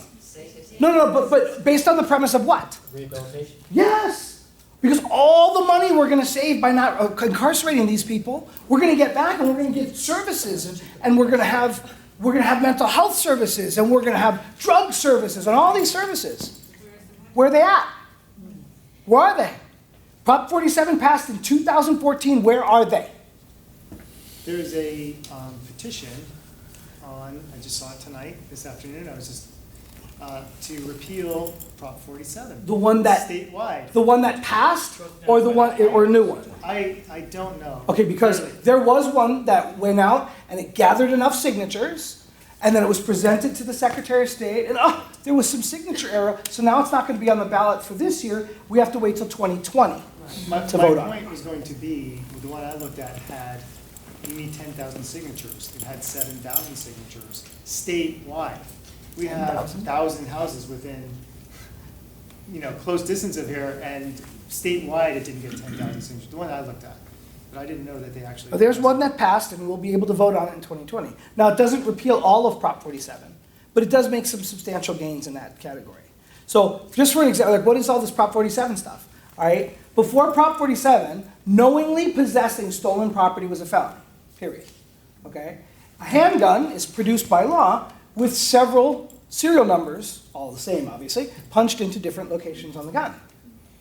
The removal of the serial number from a firearm is in itself a crime, right? Possession of a firearm with a serial number that has been shaved off is by presumption possession of a stolen firearm, right? That would be a felony in all cases before Prop 47. Well, Prop 47 established that anything less than $950, if you knowingly possess something stolen, well, then that's a misdemeanor. 90% of all handguns cost less than $950. Most of them are around the $300 to $400 range. So possession of most handguns is a misdemeanor. Possession of a stolen most handguns is now a misdemeanor in the state of California. That's what that law did to us. Yes, sir. So you said we have 300 police officers in North Hollywood, did you say? Yes. Okay. So do you feel it's fair for Studio City? How many square miles do we have? 3.6 square miles? You have Studio City? Oh, Studio City. 3.6. It's 3.6. Okay. Do you think it's fair to have one single team, black and white, to patrol all of 3.6 square miles when we pay the highest taxes You put me in a very bad position, sir. That's the position that we have. Okay, I get it. I'm a captain of the Los Angeles Police Department, all right? The chief of police has told me that that's the allocation. That's not fair. Then please, I respectfully ask that you take it up with the bosses of the chief of I police. have done so with Paul.Krekorian, and I went to the mayor. And where is it going? Nowhere. Well, that's the point, it isn't, you gotta get rid of them. Yeah. I mean, you want to come up to Granada Hills on the first Thursday of every month, and I'm not wearing the Superman suit, you and I can talk all night I long. need to say something else. Slow Sean Smith is a good man. I know him. I'm very active in Neighborhood Watch. I know the Slow before him, just the same. They're good people, but they're not Superman, neither are you. Reality is, as all of us are saying in different ways, different forms of speech, we need presence. And Studio City needs to become number one on the LAPD list and all the politicians behind LAPD, because we need protection. And short of that, people are discussing with me getting firearms everywhere. I'm literally spending umpteen number of hours going through surveillance video of mine. I have a lot of cameras, and I'm all the time supplying LAPD with what I can. But that is an enormously taxing amount of time. I have a life, responsibilities, and I'm overwhelmed. I realize what you guys go through. That's why I say my house is LAPD's house, always. But something has to be done proactive. We can sit here and talk. You guys need to somehow get us more black and whites patrolling our streets, and I can guarantee you that our crime rate will go down. They can't do it. Yes, you can. They can't, there are people above them and politicians that run the city. Excuse me. The police officers have no latitude. You don't get it. May I finish speaking with the captain, if you don't mind, with all your expertise? Captain, 3.6 square miles of the most important properties are patrolled by one team of black and whites. Yeah. You think about that. That's not fair. So, I understand, and there's nothing I'm gonna say is gonna make this better. Let me just start off by saying. I'll do whatever I I can to understand. help.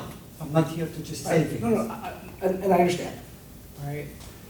Right now, in North Hollywood We're Division. doing a lot, all right? In North Hollywood Division, when I got there were 11 people that were off injured on duty. We're down to 1. Everybody else, I have gotten the proper treatment to come back and get in a patrol car. I've eliminated 3 specialized units that, in my opinion, were not effective and put them back in patrol cars. When I first got here to North Hollywood, they were putting out 6 and 7 cars a night. All right, we put out 8 to 10 cars a night. And like last night, we had 14 cars, plus the 3 cars that we had on, well, no, we didn't have overtime. We have overtime starting Thursdays. All right, so within my sphere of control, because I've been wearing this uniform and going out and working the streets for 23 years. I was never a detective. I never worked downtown. I didn't have a fancy job in an office somewhere. I've been a blue suit grunt my whole career. And nobody loves and cares more about my patrol cops than I do. All right? And yes, whoever the one was saying they chased the radio around all night long, my day watch units, it seems like I handle radio calls. All right? So because back to the one set of black and white for 3.6. Yes, I know that, and you're going to tell me That's that, what's right? You're going to tell me that that's the most important neighborhood in all of North Hollywood Division, right? And I'm here to tell you that I'm sorry that you feel that way. It's the most that pays the most money of all your Then, salaries. right? Yes. Then your beef is with the elected officials that make those decisions, because I don't get to say, you know what, I need to spend more resources over there. I have to put the cops where the crime is. Captain, do you know of any other jurisdiction less Well, I than did- mine? Sir, You've had a there's a couple number of of hands. All night. Yeah. Go ahead, sir. Go ahead. Okay. Go ahead, sir. Okay. All of this, in defense of Dick, stop complaining about things that are not the LAPD's fault. Okay, he's explained that. He's not. Okay. I have 2 questions for you directly about LAPD. What happened to the idea that has been discussed for years, that the fact we've always heard, Sean Smith has told us this, Cops go out to arrest a homeless person if they can. They go back to the station, they're off the streets for 4 hours processing that. What happened to the idea of hiring civilian assistants to do the in-station processing to get the cops back out on the streets? So, we had an ACOP program where we were taking student workers who are in between those ages where they're getting their degree so they could put themselves in better positions to be hired as police officers, and they were going to be hired full-time, or part-time rather, to come out and do these people at the station. I started out with 5, the budget got cut, I have 1. All right? I have a property room in North Hollywood Division that has been closed for 8 years. So once a week, I have to take a black and white unit and put all the property that we've booked throughout the entire week into that black and white and send them to Van Nuys so that they can book all of that property in Van Nuys for the entire week, because we don't have any property officers that are assigned to North Hollywood Division. The normal table of operation for civilian support personnel at an area is 21. When I walked in the door at North Hollywood Division, we had 14. 2 of them were taken away from me. I rehired 1 back, and after fighting for 2 years, I finally got a secretary for the front office, so that my adjutant doesn't have to be an adjutant, scheduler, project manager, and secretary. So, now I'm at 15 civilians, and I'm hoping that I can get up to 16 or 17. I don't know what was happening in 2009, but when the city was going through its worst economic problems, they took all the open civilian positions across the city, and they eliminated them. Unfortunately, nobody thought to actually reshuffle the deck so that everybody has an even number. So North Hollywood got the short end of that stick, and I walked into that situation. Every time the budget comes up, I've put in a request to refill those things. I've asked for emergency authorities, I've asked for floating authorities, and I've gotten a secretary in almost 2 years. Right? So I continue to fight that battle. We have picked up, since we took over the General Services Police, 2 civil service classifications that LAPD never had before: armed and unarmed security officer. And so that allows us to hire for a much cheaper cost. So there are just some jobs that you need a gun to do. And transporting a prisoner from point A to point B is one of those jobs. So in the absence of armed jailers, which we do not have because we're not sheriff's deputies, a police officer has to be called. So when I take one of my guys has to take a bad guy to Van Nuys jail, and all of a sudden he needs to go to the hospital, guess what happens? Van Nuys jail calls North Hollywood Division, and I have to send a car back to the jail to take the bad guy to the hospital until he gets his medical treatment, and then he goes back to the jail, and then we can go home.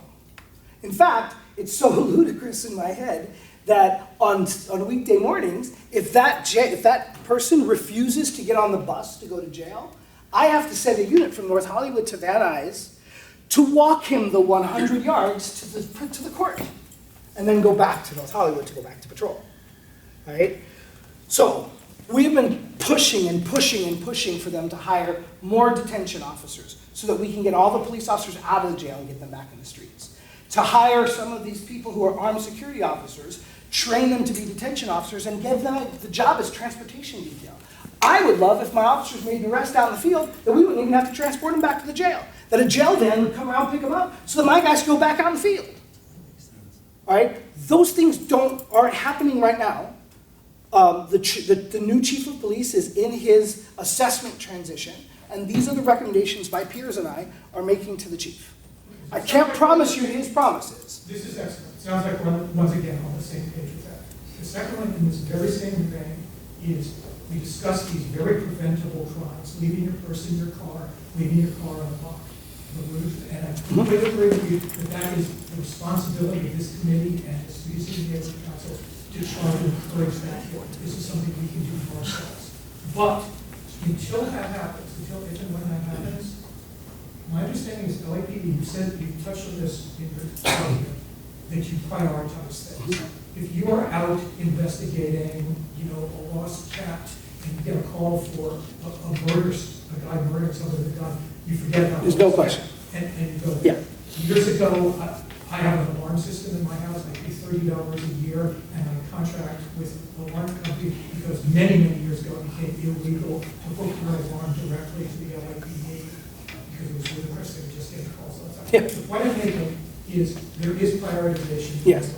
But you talked about, you said you have 30 of these completely preventable, crimes. that you have to devote resources to. why can you not, and again, I'm not asking this as a political question, I'm asking you as, can you as the captain make a policy about this? Why can you not say, take the call, report the crimes? I agree with you, that these statistics out there are crucial. But why can you not say, what happened? My purse was stolen from my car. Was your car locked? No, my car was not locked. Why can you not very politely say, I'm very sorry, but your purse is going to get stolen with that. I'll get to it when I can. And that goes on the back burner so we can get more cops on the street doing important things. Does that make sense? So it does, and no, we don't do that anyways, because we don't get to ignore crimes. And it is the policy of the LAPD that when you call for a unit to come in the field, that the communications operator is not going to direct you to a lesser form, because we've gotten service complaints about that. In fact, starting next month, if you have a theft to report to the police department, you're going to be able to log on to lapdonline.com, go to online reporting, and report a theft online. However, if you call 911 and say, I own the liquor store at Walk and Don't Walk, and a guy just stole a candy bar and walked out, send a car, we're sending a car.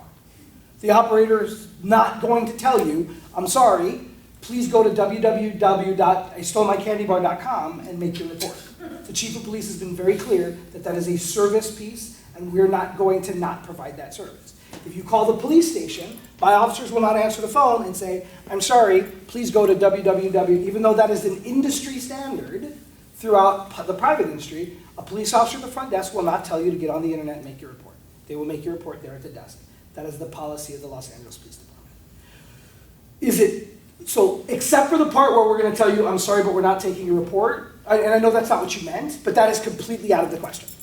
Completely out of the question. Captain, Right? Yes, we have Rachel in the front who's been wanting to. Yes. I just want to know what is your current response time for 911 calls? In North Hollywood, 6.7 minutes for 911 calls. Rate to other cities? So I don't know how it rates other cities. The city of Los Angeles' policy is that our goal is to get to every emergency call in under 7 minutes. Right? We're about middle of the road in Valley Bureau.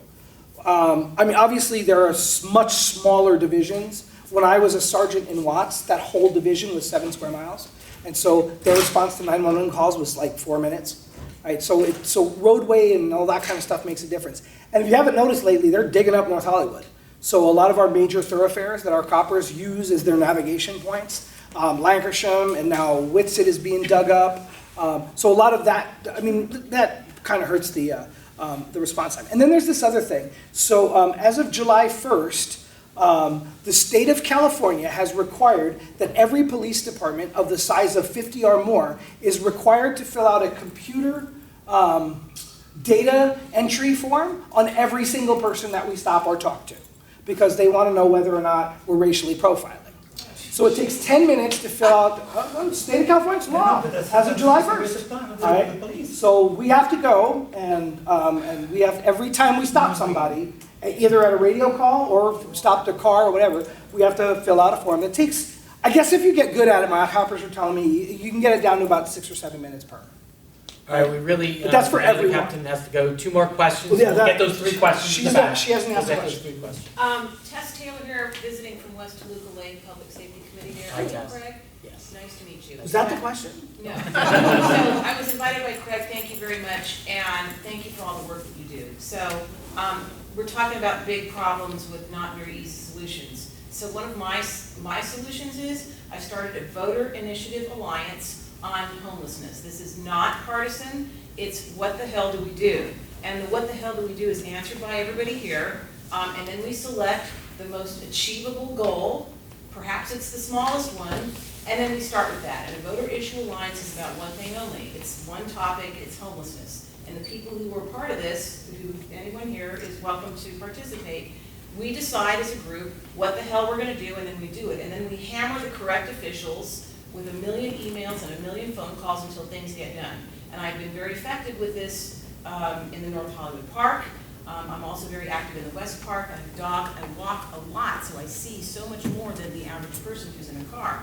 I have 20 plus homeless people on my cell phone who I try to help in one way or another, just to get them off the streets, you know, to be human to them. So there's a lot of layers to this. It's not about we want the best solution, not just moving people from one area to another. I'm interfacing with the people in Beverly Hills who have a very, very good manner of dealing with homelessness. And why reinvent the wheel? If one city is doing it well, why can't we just, I would love to see what they're doing. Yes, so there's that. Voter Issue Alliance on Homelessness, if anyone is interested.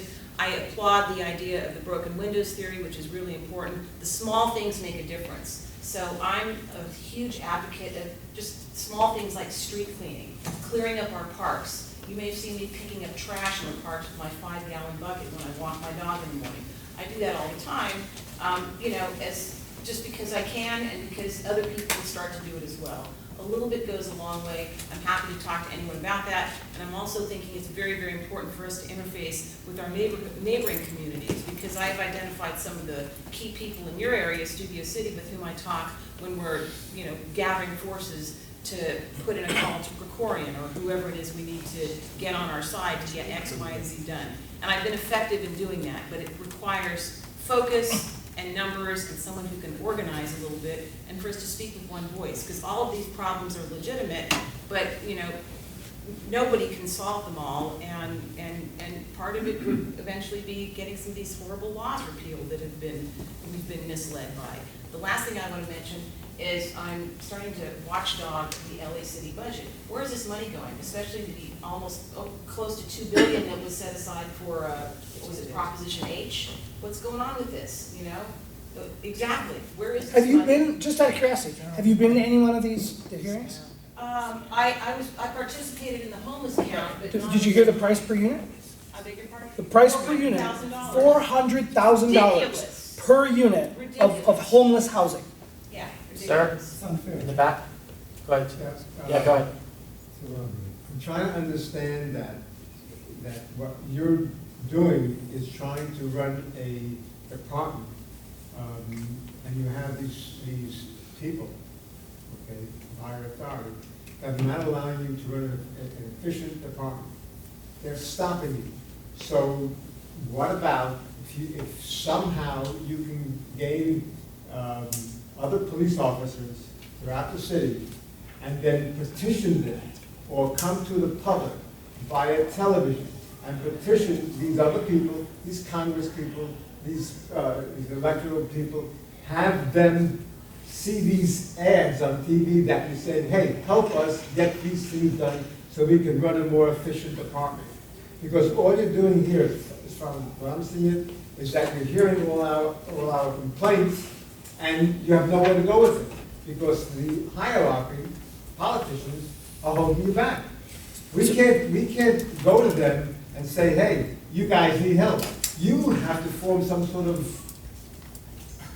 alliance with your other brothers and sisters to go to them and say, hey, or come to us as in public, over TV, over radio. Okay. Get them noticed. So there's a lot to unpack there. So the first thing to unpack is, please don't misunderstand. I'm not here to just listen to you and walk out the door. All right? I've been doing this job a long time. I associate my success as an adult with my ability to do this job. And the worst thing I can ever say to someone is, I can't help you. I hear what's going on there. I understand your frustration. If I have it within my power, that guy is going to jail. All right? If we can identify that guy and we find out where he is, that guy's going to jail. All right? And I will expend whatever resources are necessary to do that, because that's my job. Right? So, but the other pieces that you talk about, all right? So I'm a captain of the Los Angeles Police Department. I speak as a representative of the voice of the chief of police. So if there's a person that's going to do that and that rallying piece, now I don't know the mechanisms about like talking to you about TV, but I'm here at the Studio City Neighborhood Council Public Safety Committee meeting, speaking to all of you and listening to you. So that's how we do things. We're not television people. The chief of police goes on the television all the time. We have our social media pieces. We have all that stuff. But we're city employees. We don't organize to unseat the people who are elected that pay our salaries. That's just not what we do. Or to and do what? Forget the open-ended question. Like I said, If you think that that's important, all right, then start with her organization and start with the people that are around you and do that. When I take this off at night and I go home to my most important job, which is daddy in Granada Hills, I spend a fair amount of my time serving on the Granada Hills South Neighborhood Council, on their Public Safety Committee, and on their Planning and Land Use Committee. Because when I'm not a city employee, I do those things. But not every one of my brothers and sisters live in the city of Los Angeles. And let me tell you very clearly, an elected official of the city of Los Angeles does not care a whole lot about what someone who lives in Santa Clarita thinks about what's going on in the city of Los Angeles until it's time to get the little endorsed by police sign on their lawn sign. Then they go to our league, which by the way doesn't represent me, I'm a command officer, so they represent lieutenants and below, right? And they do their little whatever, and then they get the endorsement, or they don't, of the Los Angeles Police Protective League. That's how that game is played. I don't involve myself in that game.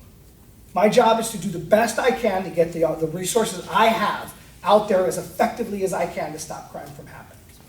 That's my job every day.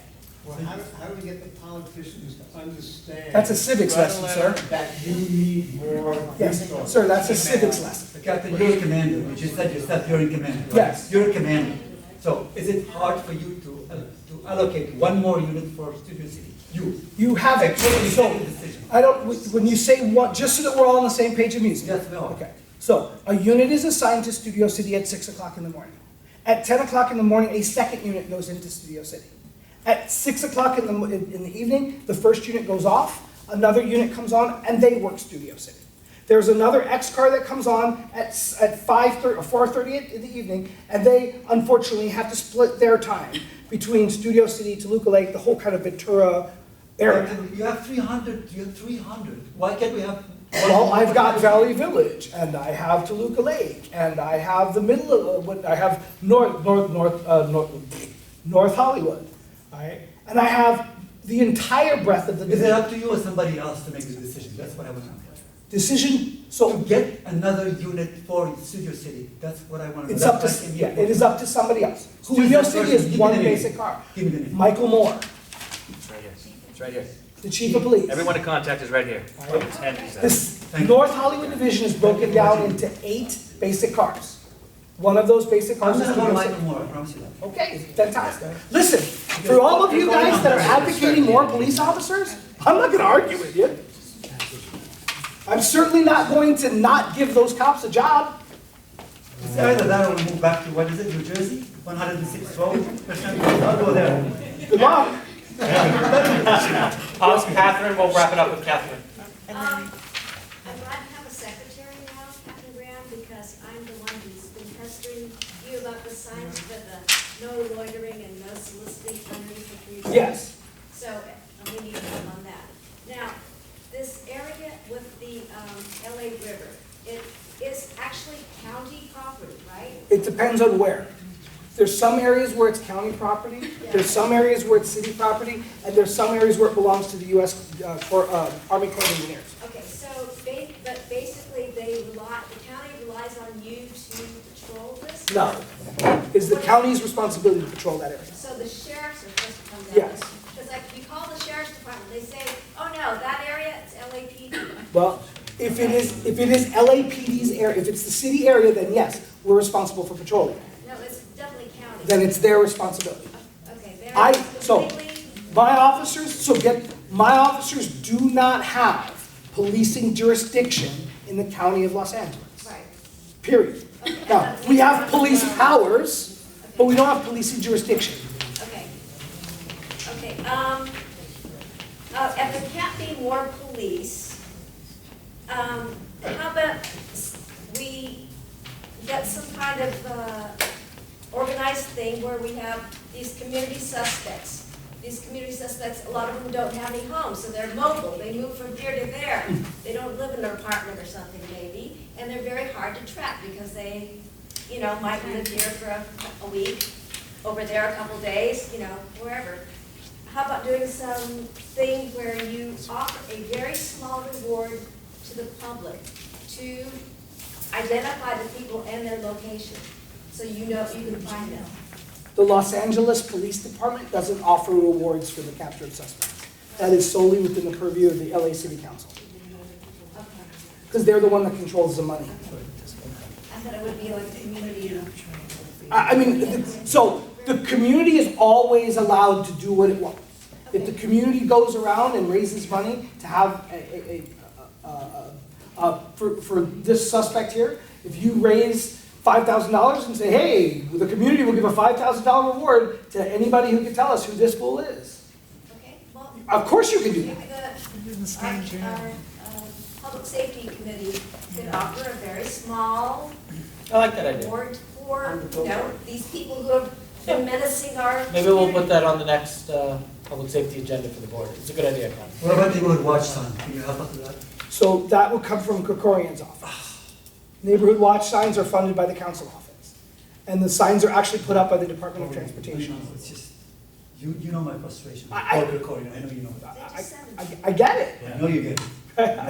I get it. You know? And as diplomatically as I can, standing here on the city's dime, all right, I'm trying to tell you that of course I feel your frustration. I know we're going to end, so, I mean, first of all, thank you for allowing me to be here and provide this.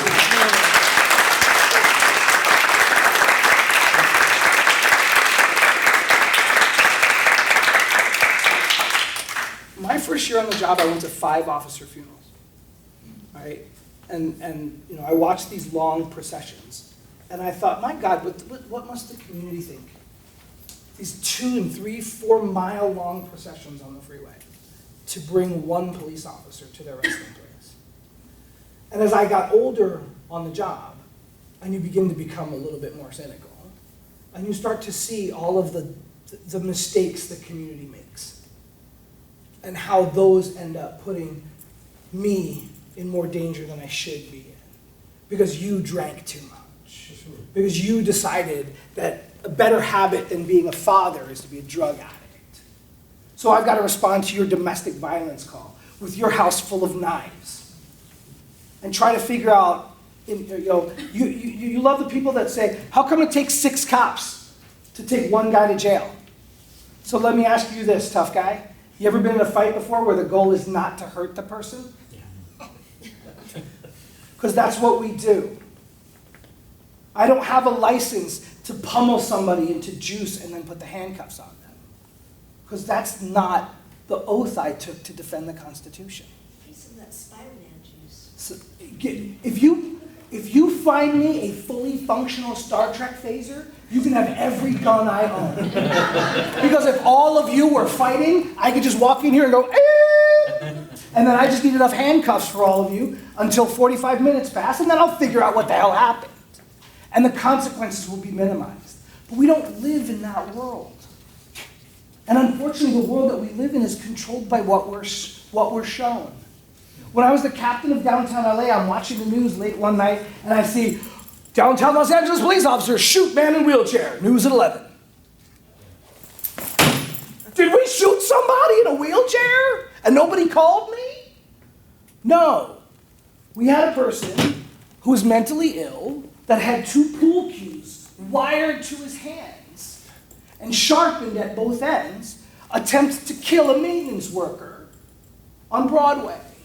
And when the police showed up, he patrolled back and forth with his Teenage Mutant Ninja Turtle sticks and told my officers what to go do with themselves.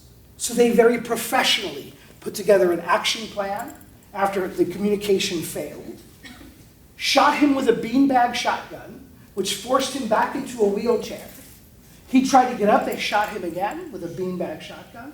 He was picked up out of that chair, placed on the ground, and put into handcuffs and taken into custody. A more professional job of using force I have not seen. I couldn't imagine a better job. But what did we get news at 11?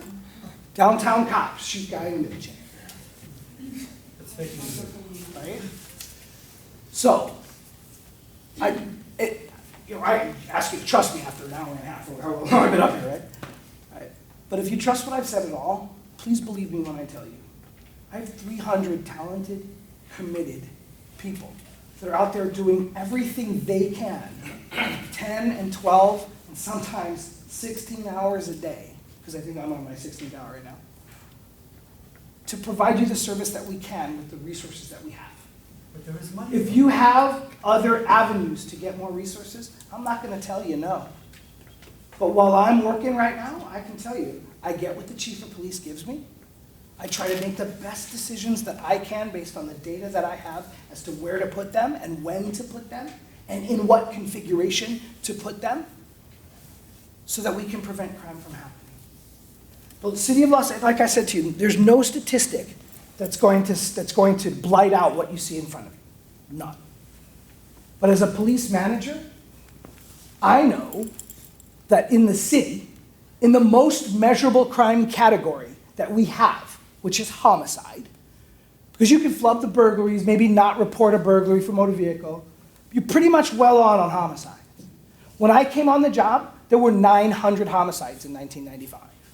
At the height of it, in 1999, there were 1,100 homicides in the city of Los Angeles. And last year we had 280. And this year we're on track to come in lower than that. So it's never gonna be enough, I get it. And I wish I was the one that could pull that lever, rub the lamp, break open the piggy bank, and give you more. Because you don't think my cops say the same thing? What do you mean I can't get overtime, Cap? City's got money, they're just hiding it from us. Oh, maybe they are.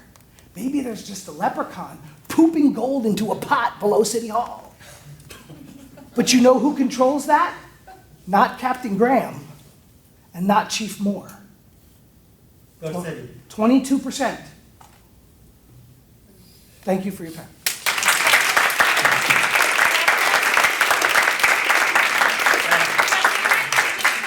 2 minutes and tell me about the CEASE program that has been so successful that you have instigated. We have a program at North Hollywood called CEASE. Forgive me, I lose the acronyms in my head. I just know that the last E stands for enterprise because my officer in charge knows I'm a Star Trek fan. All right, but it's like something community enforcement, surveillance, whatever, I don't know, something like that. So what it is we vet volunteers from the community and they have to pass the same background check that any other volunteer would have to pass to work at a police station. But once they do that, we provide them with training to operate in one of 3 modes. All right, so the first is a surveillance mode. So we will put these community members with police radios attached to on-duty police resources in an area where we know that there's potential for crime, right? And their job and what they're taught to do is observe crimes in progress and broadcast them over the air, and then the police unit sweeps in as if he was psychic and arrests the bad guy. I stole the model from Devonshire, where I was the officer in charge of a similar program in 1999, all right? Officer John Antonelli is the officer that runs my program out of North Hollywood Division, and he's been spectacular with the volunteers and spectacular as the police officer in charge of that piece.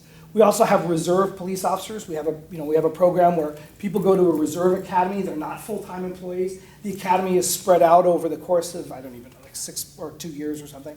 But once they graduate, they're police officers, carry guns, badges, the whole 9 yards. But they have to work with on-duty resources.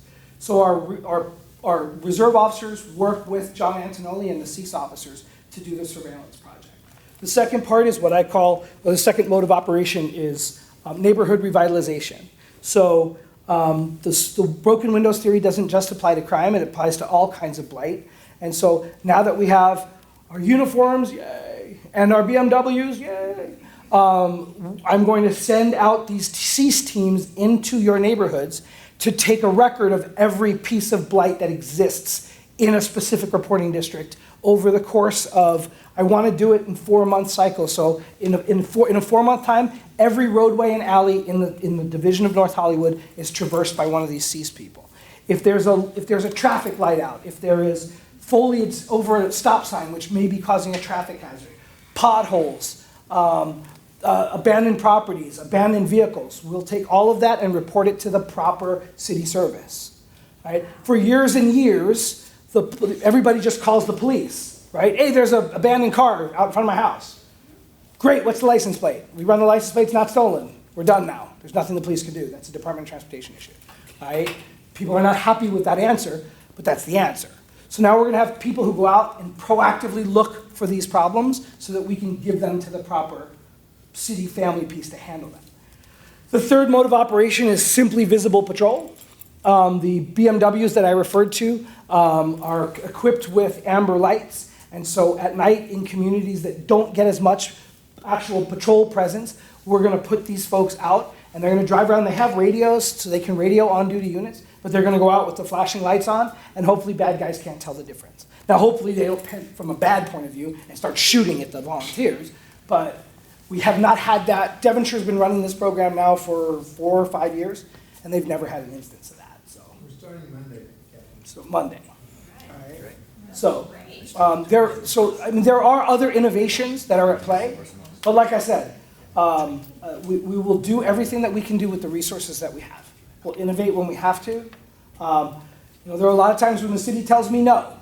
Right? I have a training simulator, which I will be inviting all of the neighborhood council members over the coming months to join us in. But we have a training simulator called the Force Options Simulator. When I got to North Hollywood Division, it was in a cinder block hut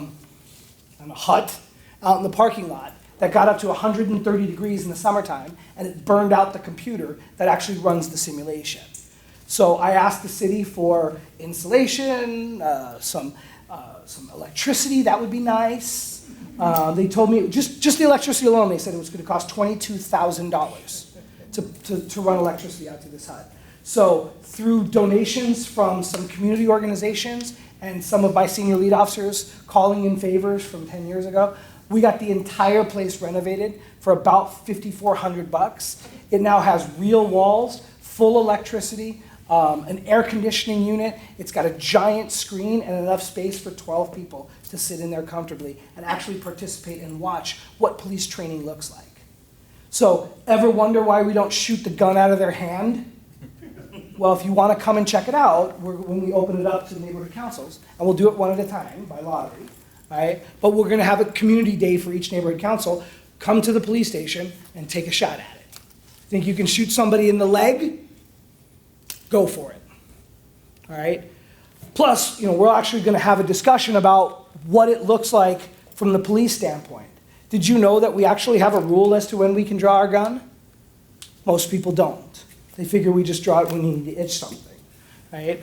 And so no, there are rules and regulations that go into this. But when it's spun on television, well, hey, the police are just wantonly running around like cowboys shooting everybody, right? Oh, 931. My favorite, yes.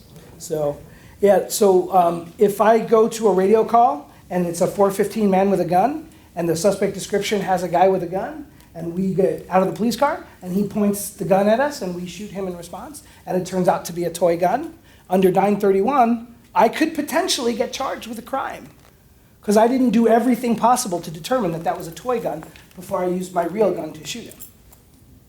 Because, I'm an acceptable casualty. It hasn't passed yet, though. It has not passed yet. Well, it's gaining steam. Right. So, again, thank you. Thank you. We're going to quickly do agenda item number 7 because I think it's important. Thank you for those leaving right now. Thank you for coming out. I greatly appreciate it. Have a good evening. Alex, if you want to read, this is your idea. Go ahead. Sure. It kind of ties in what we were talking about, and basically, just want to get kind of an accounting as to where our funds are going, so that I understand we get taxed a certain amount, but it doesn't seem like we're getting our fair share of policing. So basically, this motion, I'll read it. The Studio City Neighborhood Council respectfully requests Councilman Krekorian to provide a report to the community as to why there is a lack of sufficient police and patrol covering Studio City and neighboring East Valley communities. A report of this nature would not be unprecedented, as Councilmember Bonin commissioned a similar white paper in 2017, found here, and there's the links. Again, this is something to kind of get down to brass tacks and say, where are we losing the funding and to the coverage? Where's the disconnect? So this is asking for an accounting of that. What And I- you might want to consider doing is getting a budget, you know, what. Yes, I'm- we'll open the comments in a Okay. minute, let me Yeah. finish. Okay, so basically, the point being is that I would like to kind of get into the specifics, but I kind of want to also keep this sort of like broader so that we can get more answers, because I hate to answer our questions without getting input from who we're seeking input from. So I'm just going from a very broad question. Why don't we have any police here patrolling the streets? I know we can talk about it, and I know we can discuss all the different technicalities involved, but there's money for the police. I think our police takes, what percentage of our budget, city budget? I think 60%.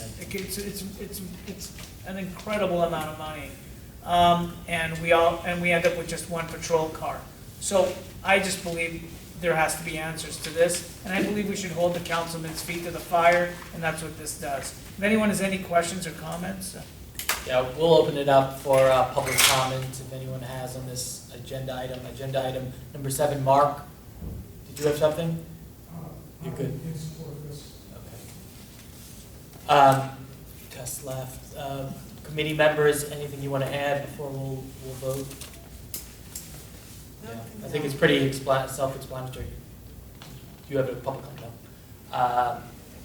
Okay, and for those of you not familiar, the Public Safety Committee comes up with motions. The motions are voted on here, and then they go to the board to weigh in and provide further input. So we'll vote on number 7. We'll go down the roll. Marcia? I'm in favor. Michael? Yes. Patty? Yes. Alex? Yes. And I'm a yes.